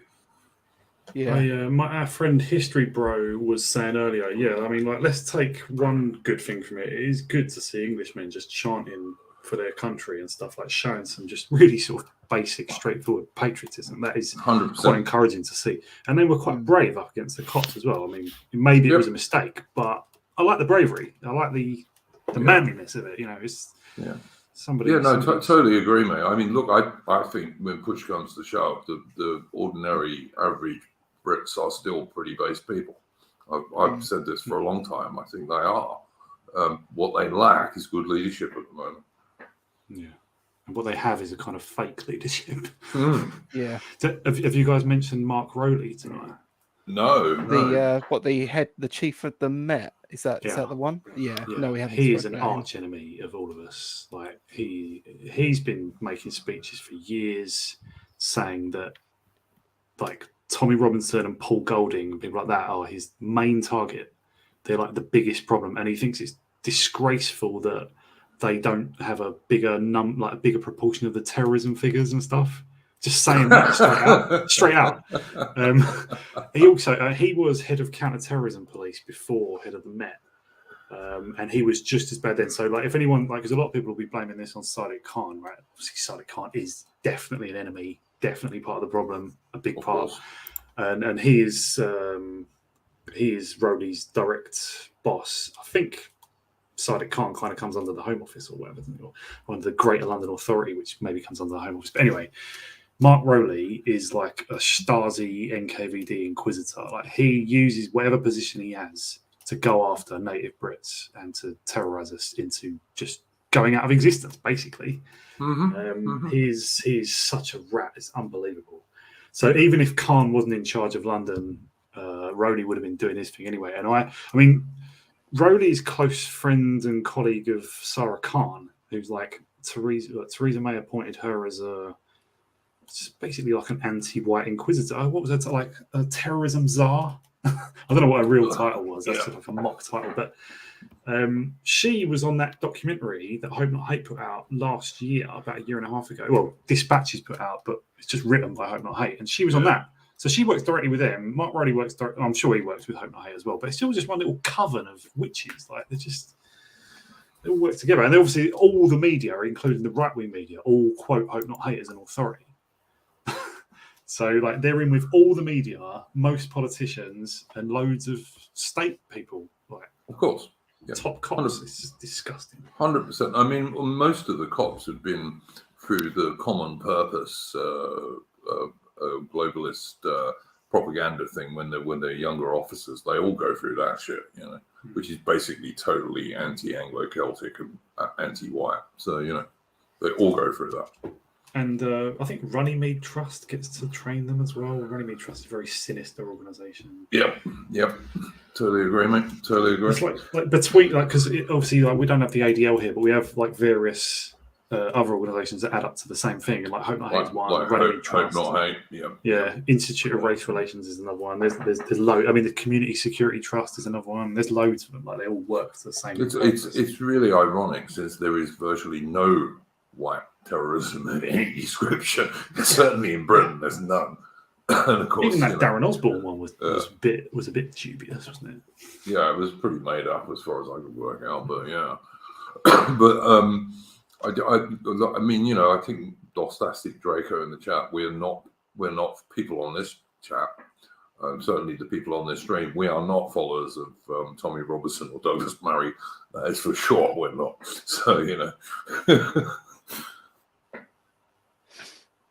No, I'm mainly here. Oh, do you remember like a few years ago we were all in different camps? Like, I was sort of in the just like it was like the FNATs versus the 37 or what, I don't know, like what I missed. But before that, it's coming to understand the Tommy Robinson scam, the sort of Tommy Robinson stooge trick that really got me involved. I was like, for some reason that triggered me. Of all things, that triggered me to start making my own content and saying my own thoughts, because I was just watching it in 2019 when he was in prison, but his guys put out an attack video against his friend, Shazia Hobbs.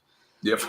Because she did a live stream with Mark, And it was like, wait a minute, the Tom Robinson movement is Antifa. They're just like Antifa. Yeah, I mean, there was a lot of dodgy shit going on there. I mean, look, I think what's happened is that anyone with some intelligence on the nationalist DR eventually comes to see what the truth is, yeah. and moves closer together. And I've totally become against punching right and all this shit because I just think it's pointless. I mean, I noticed on Twitter this week there were a silly American versus British arguments going on about Armistice Day and the rest of it. And me, I'm an ancestor worshipper, but I'm not an ancestor worshipper who worships Winston Churchill, as you very well know, Boris, because we've done several streams about that person. But I'm absolutely an ancestor worshipper of the blokes who did the fighting and the bleeding and the dying in World War I and World War II, because they didn't start the bloody war. They just went where they were sent. And they were mostly patriotic nationalist guys who today would be regarded as on the right.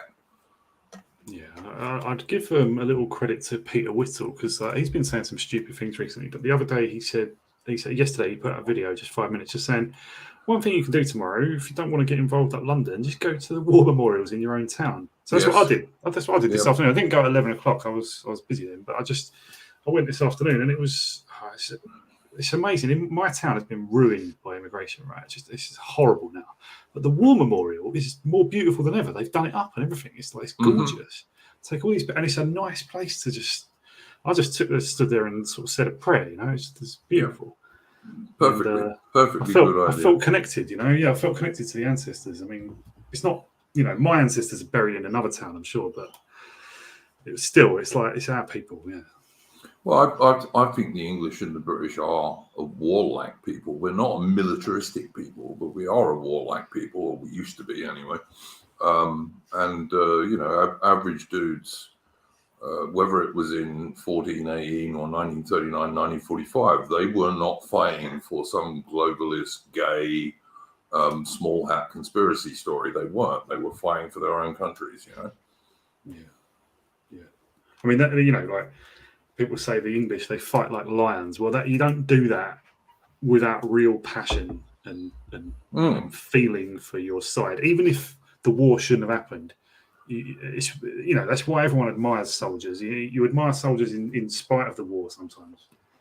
Absolutely. And soldiers don't get to pick their wars. You get sent to whatever war is going on when you're in there, And I think it's interesting that people like the dude who wrote Storm of Steel, the German dude, Horace, what was his name? Yeah, thanks, Sam. People like him always write admiringly of the British troops who they fought against. Like, he doesn't have a bad word to say about them, basically. He says they were brave, they were generally pretty honourable, they treat prisoners pretty well and all this, Dogged as well. Yeah. Valorous.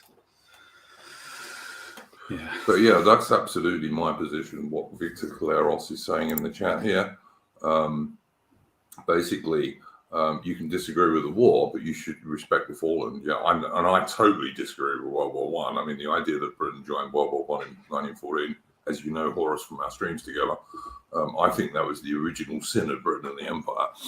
And then, of course, raising a mass army against all British military tradition. That was the beginning of the end of the British Empire, to be honest. Bengal, Storm of Steel is a great book. It really is. It's an excellent book. I would also say, have you not read it? Or it's a really good war book. It's just as a war book, it's good. And he spends a lot of time fighting the Brits and has not a bad word to say about them in the whole book. There's actually there's a bit in that where he describes fighting the Highlanders. I think it's one of the Highlander regiments. Mm-hmm. And he describes them as being like almost in a bromancy way, like these 6 foot plus super soldiers that he's sort of been pitted up against. Yep. It's very endearing. It is. It's a little bit crazy as a as well, Brit. As a Brit, you'd think, it's a book about the Germans in World War One. It won't be good, but actually, as a Brit, there's nothing in it that you won't like, to be honest. I have started reading Splendid Isolation by John Charmley, and it's excellent. So, it really is. For the politics, mate, it's excellent. It talks about how basically, I mean, the second when you get to the second half of it, it basically explains why Britain joined World War One in 1914 and why that was such a huge error. And had Lord Salisbury still been Prime Minister, of course he was dead by then, but had he still been Prime Minister in 1914, I don't think there's any way Britain would have joined the war in 1914. Not a chance.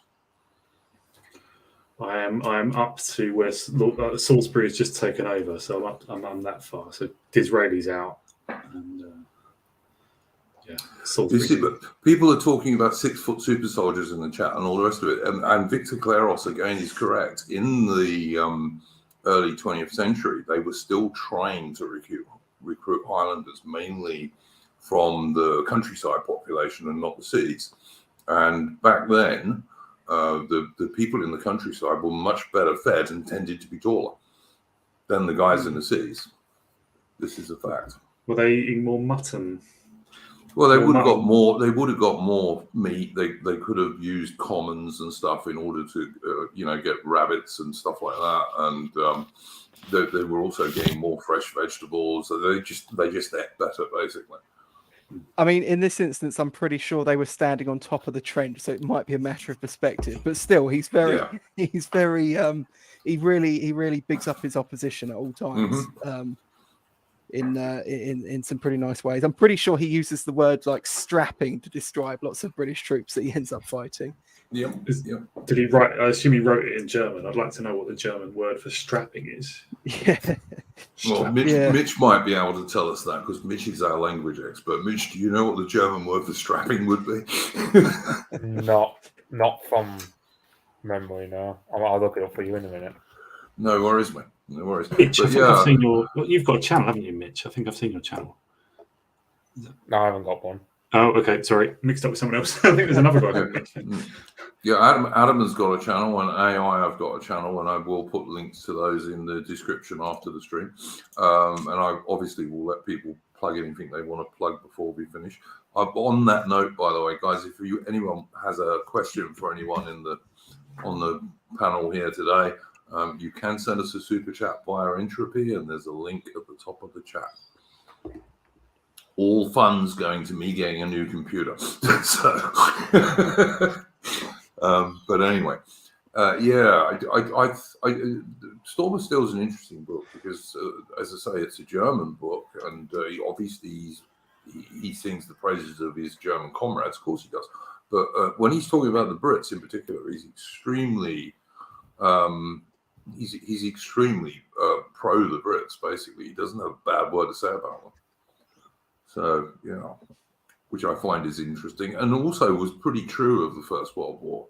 Like, if you talk to, because I'm an old bastard, I met quite a lot of First World War veterans when I was a teenager, and guys who had done over-the-top attacks on the Somme and at Passchendaele and places like this, and they had very little bad to say about the German soldiers. They thought they were just other blokes, basically. There was not much hatred involved in it.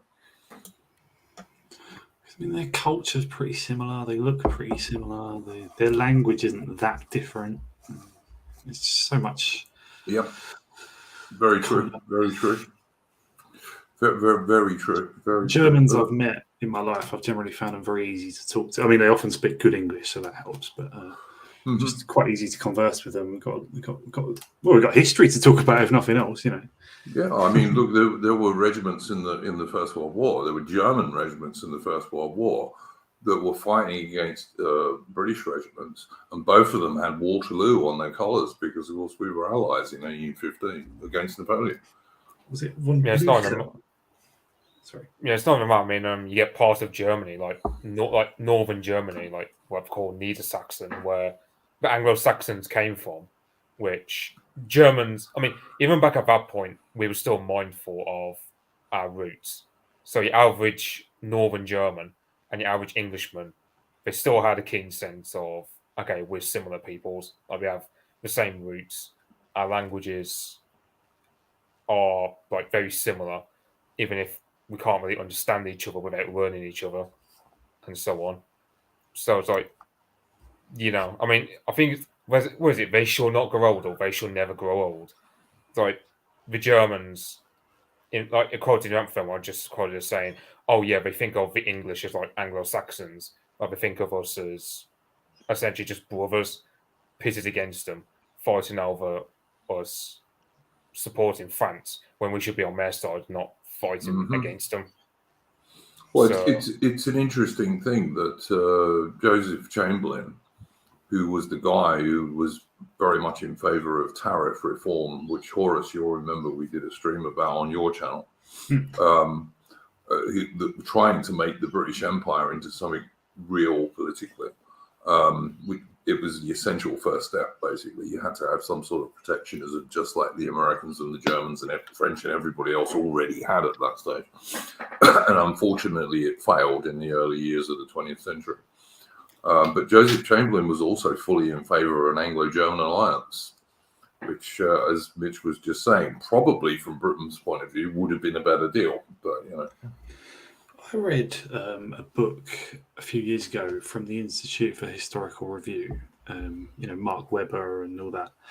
They put out this book by several authors. It was like a chapter by several authors, a chapter each by different authors. And one of them talked about this sort of, I didn't really look at the sources, but they talked about an anti-German hysteria that was fomented in Britain. I mean, it sounded like partly by intellectuals, partly by people, politicians with an interest in it, and a lot by the media, right? And I just wonder whether,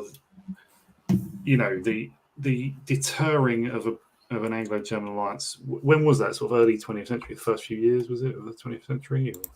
That was being mooted. Yeah, it was. It was around about 90. Well, Joseph Chamberlain was pushing for this pretty much from about 1900 onwards. But of course, the Kaiser, not being the brightest tool in the shed, put a big kibosh on that with his Kruger telegram, for example, as we talked about on the stream we did on your channel, Horace. Right. Yeah. I wonder if there were forces that were looking ahead a bit to, I mean, I am alluding to the international thing. For sure, for sure. We know what you mean, mate. Don't worry.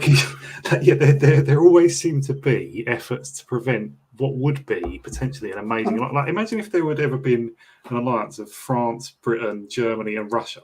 That rules the world. There's no competing with that. Right? Certainly would have. Yeah, would have back in the day for sure. 100%. Yeah. Perhaps impossible. I don't know. Perhaps they're just. I think there might have been too many problems with that because France and Russia were natural enemies of Germany. Britain wasn't, in my opinion, because Germany was basically a continental power, whereas Britain was a maritime power. So we actually would have been good allies because we would have complemented each other. Leave out Russia. I wonder, was there ever a moment where Britain, Germany, and France could have come together? Because what an alliance that would be. I mean, Russia's kind of partly Asian, isn't it? So, sorry, go on, Mitch. I was going to say, like, with France, I mean, they had like a lot of, like, they had a sense of revenge against the Germans over Alsace-Lorraine and whatnot, and the Germans probably felt the same. So I don't know how we'd square that circle between the Germans and French. But it would have been difficult. It would have been difficult. Can I just say hello to History Bros in the chat? Very nice to see you, mate. I've done a stream with History Bro on Daughter of Albion's channel, I believe, a long time ago now, about the Battle of Trafalgar. And History Bro is a good dude, and he's got a good channel. Do go and follow it. It was on the day. It was on the anniversary, wasn't it? Yes, it was. Yes, it was. Was it a big anniversary as well? And I don't think it was a particularly big one, but it was the anniversary of Trafalgar Day, and I've done a Trafalgar Day stream since then on this channel, but I merely mention it because that's the only stream I've ever done with History Bro. Although I would like to do another one with him. He's a good historian dude and makes some very good videos. The Bro has been doing stuff about Wellington recently as well. Yeah. Well, I'm in the middle of a Wellington's military career stream, which it's been delayed a bit because I've been a bit busy the last few weeks with different stuff. But I've done part one of it, and I'm going to do part two. And part two is basically just going to be Wellington in the Peninsula. And I'm just rereading Jack Weller's excellent book, Wellington in the Peninsula, as a reminder. And when I finish that, I will get around to doing that stream if I can get a guest to come on with me, because I don't like doing streams on my own. I don't like the sound of my own voice that much, weirdly enough. But anyway, But yeah, History Bros in the chat. Do go and follow him. He's a good bloke. So yeah, I mean, people were saying, did I have anything to say about the British Empire debate, or did we, I should say, have anything to say about the British Empire debate that Apostolic Majesty did on his channel? I would say two things first before we go on to this. Apostolic Majesty made an excellent little stream of an hour or about an hour about the British Empire, which I could not find anything to disagree with. And then he did another excellent little stream about why Britain joined World War I in 1914 and how that was a big mistake. And again, I couldn't find anything to disagree with. Apostolic Majesty is a really good bloke and a really good historian. So that's the first two things I'll say. And then before I hand this over to my guests, I will say that that stream was kept totally historically in line because Apostolic Majesty was there, and that when either of his guests made a historical mistake, Apostolic Majesty very deftly and politely corrected the historical side of it, and it's a really good stream. It's like over 4 hours. Is this the one he did with AA and Semiagog? AA and Semiagog, yeah, Or exactly. Oliver, I And should it's say. a really good stream. It's over 4 hours, but it is worth watching, and mostly, in my humble opinion, for Apostolic Majesty's historical input, because he just keeps it damn right on line. He's really, really good. Who do you think came out as the winner, though, out of that discussion? AA did, I would say. Oh, AA really? did. Okay. Yeah, I would say so. I like Semiagog, don't get me wrong, I do. I think he's got a very intelligent channel, but I think Semiagog is better on current affairs than perhaps some of the historical stuff. Because I and have been AA following is- some of Oliver's criticisms of like the British Empire, and I do think he had some pretty solid arguments there. some of them, yeah. I kind of yeah, did want to some of see them. some people deconstruct him a bit, but Yeah, there were some. You know, he made some good points, I think. But I think the main reason I'd watch the stream is because Apostolic Majesty just nailed the history all the way through that stream. He really did. I can't fault him. And like my view of history is not everybody's, you know. And it's maybe a little old-fashioned, but I could find very, very little to disagree with AM on that stream. Apostolic Majesty is a real cool dude on history. He really is. A scholar. Yes, he is, in the best sense of the word. Yes, absolutely. Guys, I don't know if any of you saw that stream. Have you got any opinions on it? I haven't seen it yet. No, because it's 4 hours. I've set it aside for when I've got time. Well worth a watch. It is well worth a watch, I tell you now, it is. Mitch, did you manage to see it? I don't know, mate. I need to watch it. I'm going to drop there you off, go. guys. Have a good, All have a right, good stream. Right? Horace, before you do, where can people find you? Best way is go to @InfiniteHorus on Twitter, and there's all my links thing. But I don't think I've put my Substack on there. I've started. Well, I'm writing a big thing for Substack, but it's not ready yet. So. And where do your videos go? Is it BitChute, or do you put them anywhere else these days? Yeah, BitChute and Odyssey, but I haven't made any since that last one we did. So okay, fair enough. I think I'm just going to write now. Yeah. Well, obviously, you're always welcome on any stream I do, for sure, because you're a good dude as far as I'm concerned. Yeah, cheers, man. I often go out on Saturday nights, but I was in for this one. So. Well, I don't blame you, mate. When I was younger, so did I. Tonight's cold though, so right. And I didn't want to get a firework chucked at me. Well, fair enough. Well, thanks very much for joining us, Horace, and I'll make sure I put your links in the description later on. Cheers, lads. Have a good weekend. Go on, mate. Yeah, you too. Well, there you go. There was a surprise guest I wasn't expecting. I like Horace. He's a good bloke. All right. So, having gone through all that stuff, what are our final thoughts here, dudes? And we've got 48 people watching us, by the way, which is pretty good for this stream. Oh God. What about specifically? Because we've covered a lot of stuff. We have. I mean, I think it's worth.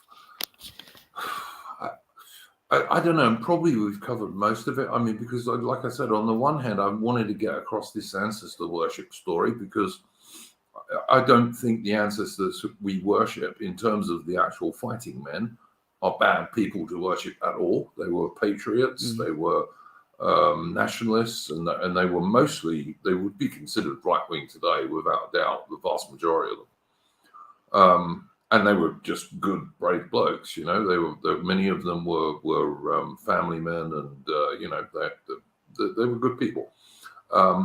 So I wanted to get across that, because I think that's a misunderstanding from someone across the pond. And also, we lost a lot more guys than the people across the pond did, which is also worth remembering as well. Dorsasic Draco is saying that veneration doesn't have to be worship. Yeah, but they kind of they phase into each other, you know, those things. And I'm you know, Brits and all Northern Europeans used to be very heavily into ancestor worship, did they not, Mitch? I mean, you're our expert on that stuff with the Old English and the rest of it.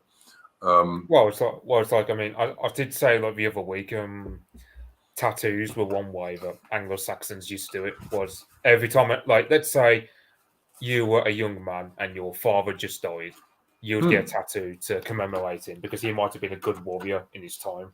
Yep. Like, so let's say, for example, if you were an Anglo-Saxon warrior at the time of Edward the Elder, like Alfred the Great's son, and your father, who served on Alfred the Great, died, you'd get a tattoo to commemorate him, because he probably was a great warrior at the time of the Great Heathen Army or whatever.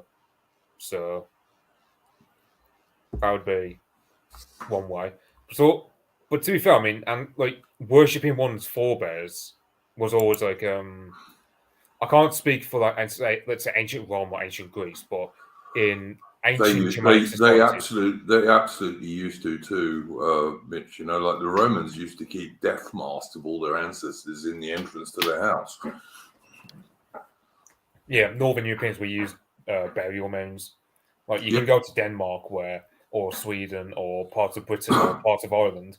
Is it Newgrange I'm thinking of, where it's like a massive burial mound for like Irish Bronze Age kings, I believe.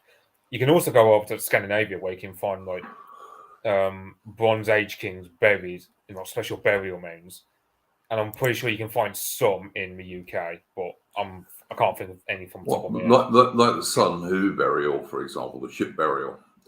Sun Hu with the famous helmet and all the rest of it. That was some local king for sure. Obviously, a very wealthy, powerful man. It was Sutton Hoo helmet, which was for King Radwald of East Anglia. Who it's pretty much like your Avatar, mate. Yeah, he had, for example, a special helmet because he was Brett Walder in terms of uniting most Anglo-Saxon kingdoms under his control till he died. Because that's the problem with it. I mean, yeah, like the Anglo-Saxons, the Vikings, like the Bronze Age, Bell-Beaker people, Neolithics. So, like Northern Europeans do ancestor worship a lot. It's there's Survive the Jive, who I think is Tom Rouse, very good historian. I think he's also a practicing pagan, but he's a more serious pagan than some of the LARPers that are around. But he's a very serious historian and a good one. He does a lot of stuff about this. Yeah, like, and I mean, I'm trying to think of the guys now. I can't think of the guys now from the top of my head, but yeah, you'll get like Scandinavians will also say, "Oh yeah, like ancestor worship is very much a thing in Scandinavia in terms of the Vikings. At least how they used to do it back then. I don't know about nowadays, because they're in the same pickle as us culturally. Yeah, they're a bit cucked, sadly, indeed. Yeah, sadly. I know. It's like, I mean, if I were a Swede, for argument's sake, I'd be very proud of being a Swede, because you think of Gustavus Adolphus, who at one time, the guy who invented modern regiments and warfare and all the rest of it. But I mean, partly by copying the Romans, it has to be said. But yes, he did, and he almost conquered the Russians, which, when you look at the difference in size of territory and population, is a big deal, you know. Well, I mean, it's like when you look at, for example, the Anglo-Saxons, Alfred the Great, for example, he wanted to translate works from Latin into English, because the thing was, it wasn't just a Bible, it was also, you had ancient Roman texts that were left over about Julius Caesar's tactics or whatever in overcoming the Gauls. Alfred the Great was very much interested in that because he would read upon that and he think, okay, what tactics can I use to overcome the Northmen whenever they come over? You know, he had his ideas for ships because the Romans used to have ships, and he could translate documents from Latin into Many English. people regard that as the start of the Royal Navy, by the way. But yeah. So you can. I can mean, I, even can I just say to? I'm sorry to interrupt you, Mitch. Can I say to Sauron? I can't do it now, mate, because if I do, it'll interrupt the stream on this shit computer of mine. But I will be putting Horace's links in the description after the stream, all right, mate? So you will be able to find it. Sorry, carry on, Mitch. I beg your pardon. Yeah, so ancestor worship even applies even to people who we're not descended from. Like, I mean, I imagine this goes for all of us. We all revere the Romans, even though we're not descended from them in terms of blood, but civilizationally, in a sense, we do 100%, derive a lot from the Romans. So that's kind of like a form of ancestor worship, which it still happens, even though we're not actually descended from them. Not to mention the Anglo-Saxons and, you know, the likes of the men who fought at Agincourt and Trafalgar and Waterloo, etc., etc. So, long-winded explanation of saying, yeah, we do ancestor worship. Yeah, and I think it's a natural and good thing. And I think it was said in the chat that, you know, the thing is, it's more than what people think it is. It's not just venerating the guys from World War One and World War Two. I mean, for one thing, it's all British soldiers since 1914 up to the present day. You know, the guys who were killed liberating the Falklands and stuff like that as well. And the guys who were killed in Northern Ireland as well. So it's more than that, but it also, I think it is also a veneration of Britain's history and our great forebears. You know, it's not just about the world wars. It's more than that. It's a bit more significant than that, I think, anyway. Yeah, spiritually descended, as Victor Claros says in the chat. 555 says that 40% of Australians loathe their ancestors. Well, I think that's an exaggeration, mate, to be honest. But I would say, because it's not included in that 555 before 1914, it's just not. I mean, I think it should be, but it isn't. I'm not sure that 40% of Australians loathe their ancestors. I think that's much exaggerated. And of course, in Australia, we did just recently reject the Aboriginal voice to Parliament vote. So, you know, even Aussies are a bit more based than we might have thought a few weeks ago. So, you know. Well, it's like I don't know. I did post about a certain woman on bloody TikTok who spends her time saying that liking Julius Caesar is a red flag, but if you like Nero, you're just slightly dodgy or whatever. I'm thinking, yeah, I mean, such people like that, like the middle class uni graduates or whatever, they generally do loathe not just ancestors, but also the blokes who revere said ancestors. So you shouldn't venerate Caesar, right? Who made sure his soldiers got small holdings and land after his wars, and who tried to do stuff for the ordinary people in Rome. But you should venerate Nero, who kicked his wife to death while she was pregnant. Yeah, okay, good. That's a really good person to think is good. It's just fucking craziness. These people are so insane. Yeah, there you go. There you go. Hang on. Let me just repeat this for people. Oh, actually, that's fine. No, that's all right. People can follow it from Adam has just put Horace's Substack up on the chat, guys. So you can go and watch that. Go and follow it. I don't know if you wanted to talk about this new Cleopatra film that's coming out with Denis Villeneuve casting, but he's Zendaya as Cleopatra. All right. I mean, I suppose I think we've spoken about this on this stream before, but let's do it again. Cleopatra was a Ptolemy, and the Ptolemies were the original Ptolemy was one of Alexander the Great's Macedonian Greek generals, and the Ptolemies were Greek. They were not even Egyptian, let alone black. It's like I mean, from what I know of the Ptolemaic dynasty, if I'm pronouncing that right, I'm pretty sure they didn't intermix with the natives either. They just No, they largely did kept not. breeding No, with, they did not. like they largely just bred with other Greek families, like the Seleucids or Seleucids, whatever you pronounce it, or the Macedonian dynasty, Yes. etc., etc. Like it wouldn't, because I mean, it's not just about like I doubt they thought about things in a racial way, but I doubt there was much advantage for the likes of Cleopatra and her family to breed with the natives compared to breeding with other Greek aristocratic families who ruled over big chunks of Alexander's empire. Craziness. I mean, look, the Ptolemies even like they had brother and sister marriages, which of course we don't agree with at all, but they did. You know, they just didn't intermix even with the local Egyptians, and the local Egyptians were not black Africans, nor were they ever black Africans. Despite what any American African tries to claim, they were not black. They were Semitic people, basically. But you don't you remember that black female historian? Like her mother told her about Cleopatra was black, so we have to believe that Cleopatra was black. Yeah, but, yeah. I don't know. I'm trying to quote that Metatron video where you get that one woman is like, "Oh, her mother told her that Cleopatra was black, and never let anyone tell you otherwise." She was a Greek. She was a Greek. There are busts of her. There's one in Germany. There's one in Egypt somewhere, and she was a Greek. She was not Egyptian at all. Yes, if anything, right. I mean, to be fair, I did show one random Italian actress I know of who's got a similar facial phenotype to the bust of Cleopatra.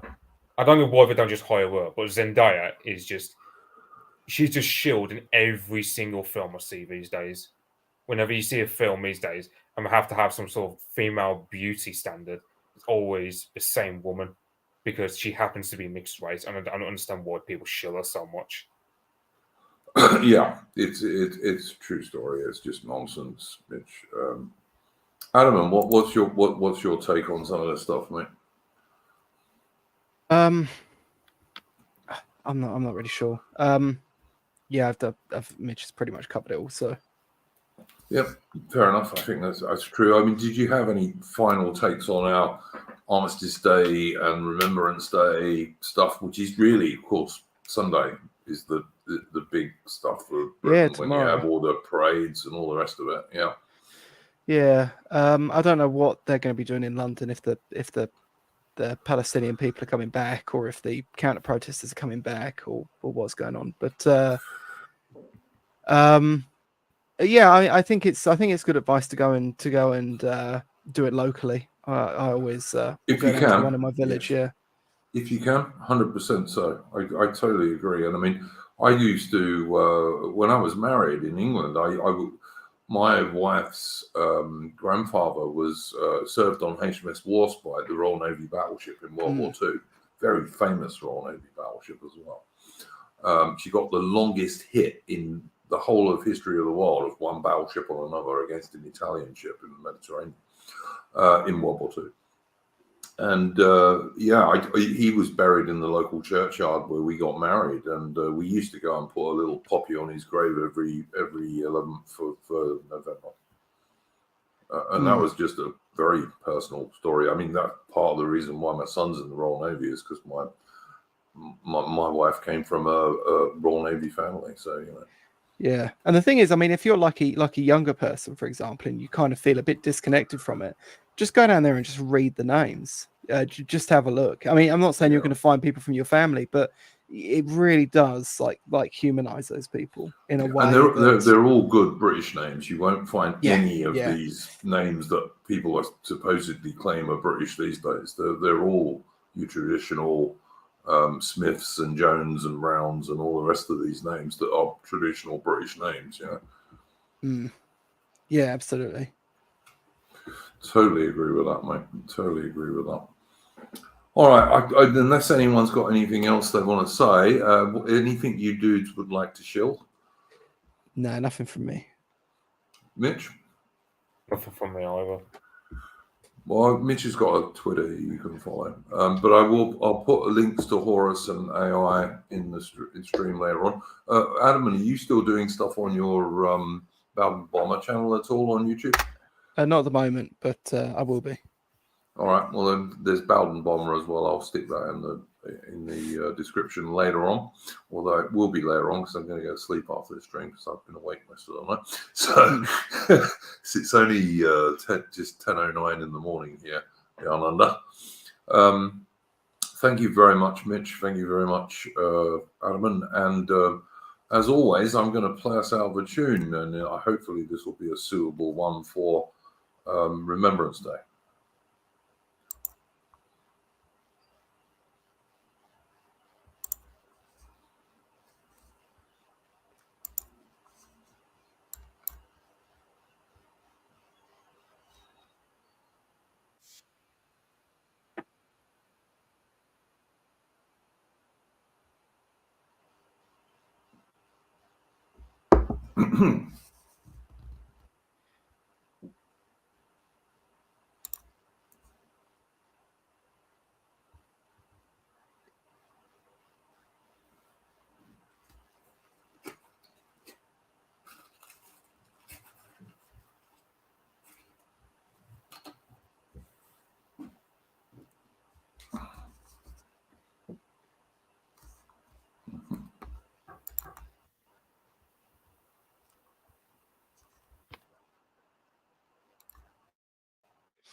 What are you trying to play?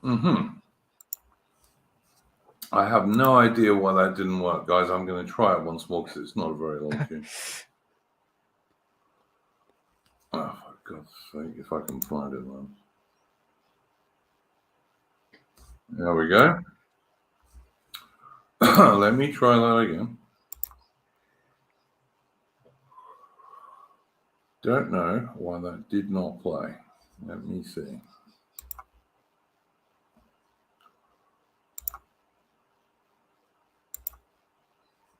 All right. Jeez. Sorry for the boomerisms, guys. What can I say? You'll need to get the old classic BBC technical difficulties screen, and we can put that up when you're trying to put a tune together. That would be funny. Yeah, something like that for sure. Yeah, something like that. All right. The problem is, you see, I share the screen and then this one goes blank. Okay, I think it might work this time, hopefully. Yes, that's going to work. There we go. Right. Sorry about that, gents.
Right, there we go. We got it played eventually. And that was, hang on, hopefully. Oh, for God's sake, guys. That was the Boys of the Old Brigade, and comes from the excellent channel Patriotic Archive, which I usually use for our outgoing tune every week. Please go and subscribe to his channel. Loads of good patriotic British and Old Commonwealth and also other Western nations music. Go and check that out. Thanks to my guests Mitch and Adaman. We will be back next week with Splendid Isolation number 149. And hopefully next week I'll get that Wellington stream done if I can find a guest. Good night, guys, and thanks for joining the stream. And yes, I did check entropy. We don't have any super chats.